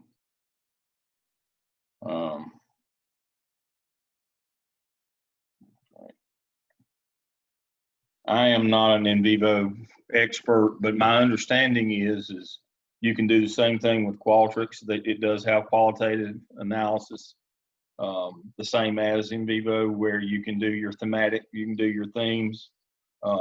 we have discontinued using. We had a license for in vivo, but we gave that up and we went to Qualtrics. So it can, so solution. I can potentially import the data and then, oh, well, great. Then in vivo won't have to be used. Yeah, then. so Perfect. that'll save you some time. So that one. Is it my understanding that you plan to write them a staff development plan out of the work that you do with Darling Hammond? Yes, sir. Okay. For those you, so kind of the theoretical framework we're talking about is Linda Darling Hammond. She's the guru for staff development. And the theoretical framework that she has is that you vary the levels of whole group, small group, and one-on-one professional development instruction based on actual data collection. Imagine that. Instead of, we have this, you need it, what do you need based on your data? Again, the notion of the problem hunting the solution. I have this. Well, what do I need? Well, I have this. You need it. Well, Darling Hammond says no. You need to collect data, determine what the needs are that way, the right way. That your needs determine your programs rather than vice versa. We have this, and so we got to use it. Like the dentist told me, I've spent $1 million on this X-ray. You need one. I had one yesterday. No, you need one today because I've got a machine that cost $1 million. That absolutely happened to me. And so $400 more. I had 2 X-rays in 2 days. $400 more because insurance only paid for the one yesterday, not the one today. And I'll pay for 2 X-rays 2 days in a row with the same tooth. And so I just needed an X-ray of the tooth. He needed to sell the X-ray. So, you know, again, he was a problem hunting a solution. That's generally how we do staff development. We have this program. When we don't know if we need, well, we have this program. This is what you're going to get. The whole notion from behind the theoretical foundation behind Darling Hammond is we collect data. For example, best practices in literacy. How many of them do you use? If we don't use them as a group, hardly anybody uses them. We need a lot of whole group. You know, if a lot of people use them, then we just need to track them down individually and work at them in small groups. And if we have new people or people who aren't being successful, we need to do one-on-one with them. And we make those decisions. We vary those levels of whole group, small group, which we call professional learning communities, and then one-on-one, we vary those levels according to data. That's, you know, it's a very scientific way to do staff development. Hence, I will show you, let's see if I can share my screen quickly. I've got my eye on our time. And so what hopefully Donald will come up with is something that looks kind of like this.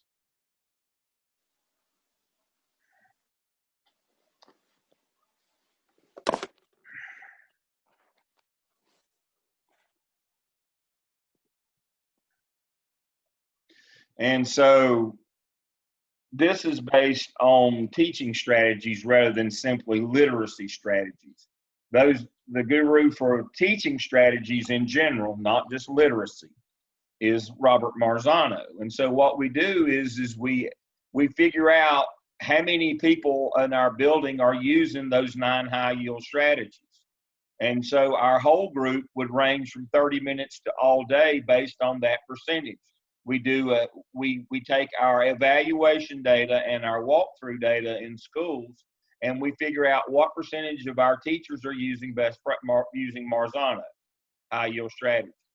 If it's, you know, if it's less than 50%, we you know, if it's 10%, we need to do all day. If only 10% aren't using it, we do 30 minutes. And we vary the amount of whole group based on how many people have adopted. And then we purge out those 9 individual for the people who are which ones are not being used the most specifically. And we work on those in a smaller group we call the professional learning community. And then our new people and our people that aren't using them at all, we work with them on one-on-one, and we vary that level. and we put that together as a comprehensive professional development plan for our entire organization. But we do it legally so that, again, in the end, we can go to an action plan and non-renewal if we don't get the change that we desire. That's what Donald is talking about. That's what Linda Darling Hammond, that is her theoretical framework, that you plug in what you need in the, not only the content, but the modality, whether it be whole group, small group, one-on-one, based on data, not based on, I have this, you need, or we'll do it, everybody needs the same thing. We'll punish the many for the sins of the few. We got 3 teachers who aren't doing this, and so everybody's got to have all-day staff development. Nope, everybody needs 30 minutes. Those 3 teachers need all day. They need one-on-one. That's just like you've seen an organization, one person's coming in late and there's an announcement put in the break room or the mailbox room, or, something's put in your, announcements made to everybody, be sure to be here on time. Well, everybody except only one person came in late. We call that punishing the many for the sins of the few. That's generally how professional development is done, whether it's schools, regardless of the organization. But Linda Darling Hammond said, no, got to quit that. Got to stop it. It's got to be, professional development can't be one size fits all. Collect data, make this a scientific endeavor. Be more intentional, collect your data, and create your professional development plan, whether it's a school, a church, a college, a nonprofit, doesn't matter. Create your professional development plan based on the data that you've collected. Make it much more intentional, make it more scientific, make it be hand in glove, make it fit. That's the theoretical foundation of whether it's literacy or whatever. That's the theoretical foundation of what Donald is doing. He's trying to do a tailor-made professional development plan for an organization, as opposed to the one-size-fits-nobody plan that most of them use currently. Is that it? Donald is frozen. I'm a victim of a lot of that. Yes, we've all been victims of that. And so, speaking of victims, so my close today. I appreciate you being with me this semester. I've enjoyed working with each of you. I'm going to leave you with 3 things that I want you to try to remember. We've talked about servant leadership, Christ, all those things, but 3 things in the COVID era that I want you to try to remember. Be respectful of people's time. We've kind of lost sense of that because of Zoom and the convenience of it. We're meeting just all the time now when we don't need to. Be respectful of people's time, which leads me to number 2. Just because you can doesn't mean you should. Limit what you do. Don't fall into traps of it's easy to do this. Because you can doesn't mean you should. And number 3, if you want to know, ask. If you want to know, ask. But if you ask, that portends or obligates you to act upon that data. If you don't want to know, don't ask. But don't ask and collect data and then not do anything with it. That's my final every semester, whether we're in COVID or not, is this semester is about data.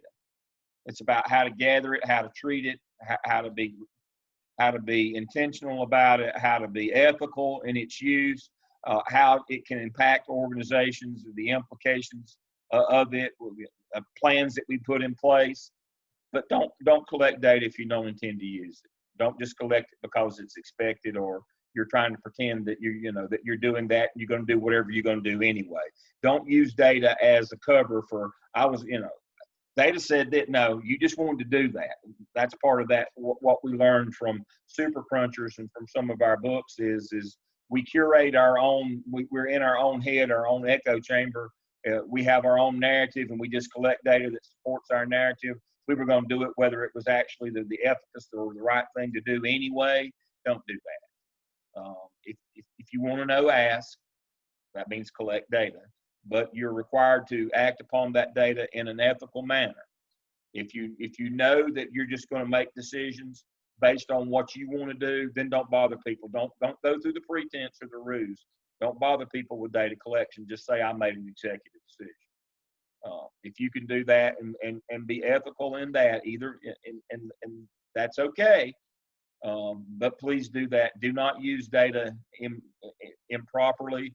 Do not use your power for evil. Rather use it for good. Again, I appreciate our time together this semester.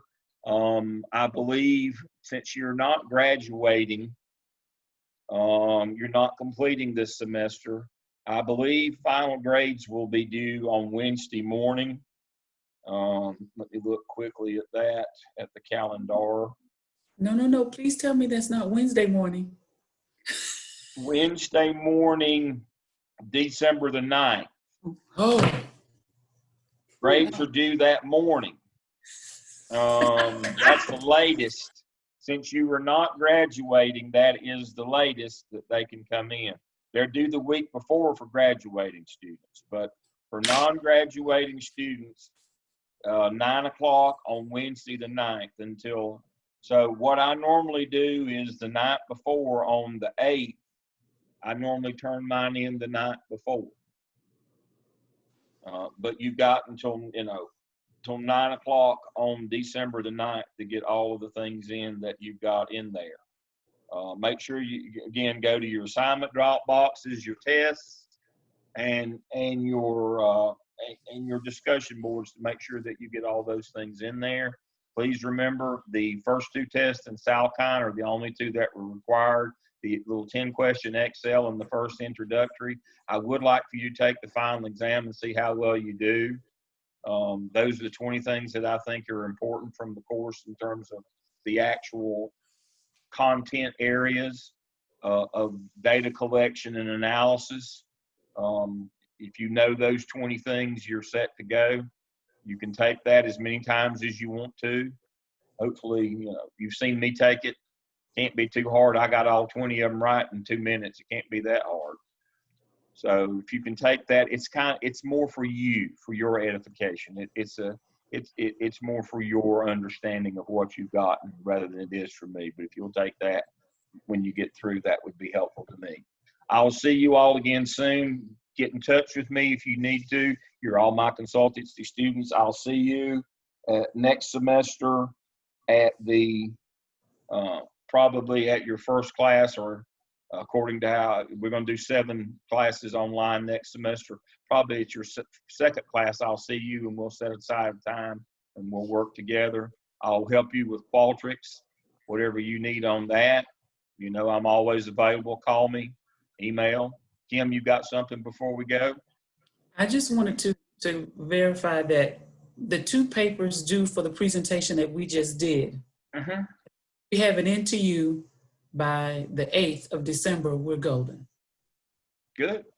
You're good as long as you get them in. And again, that is defined for you in, and under those projects, it says, what's it say, 2 to 3 pages that just outlines what you're doing. I mean, I do not want a chapter 3 methodology from a dissertation that is 60 pages long.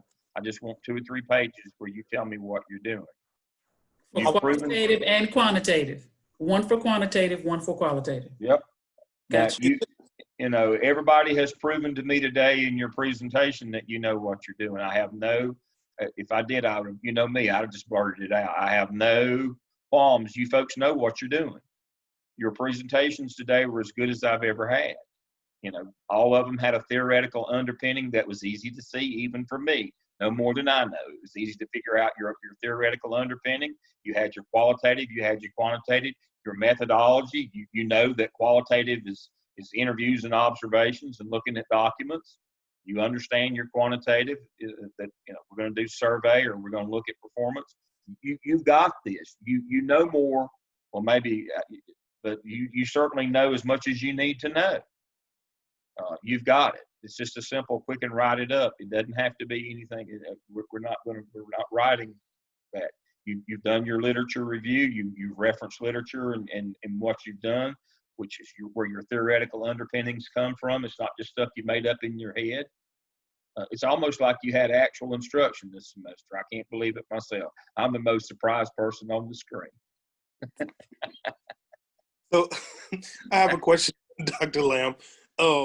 So one, I'll just put in my picture. This is a book that I would recommend to everyone just because it just sort of breeds positivity, even though it's talking about the negative. And you don't have to pay $14.99 for it. You can go. You know, that's one of my guilty pleasures is watching the prosperity gospel folks. It's not my kind of Christianity, but that's okay. I enjoy it. But the question that I had, so for mine, you know, my heart is in the one project really around literacy, staff development, and the programming. Is on that, and I mean it's 2 to 3 pages, because if I focus on all 5 of them, it would not be 2 to 3 pages. Or I would focus around the professional development. That's what I was pointing out to you. That's what you need to focus on. Okay. Yes, sir.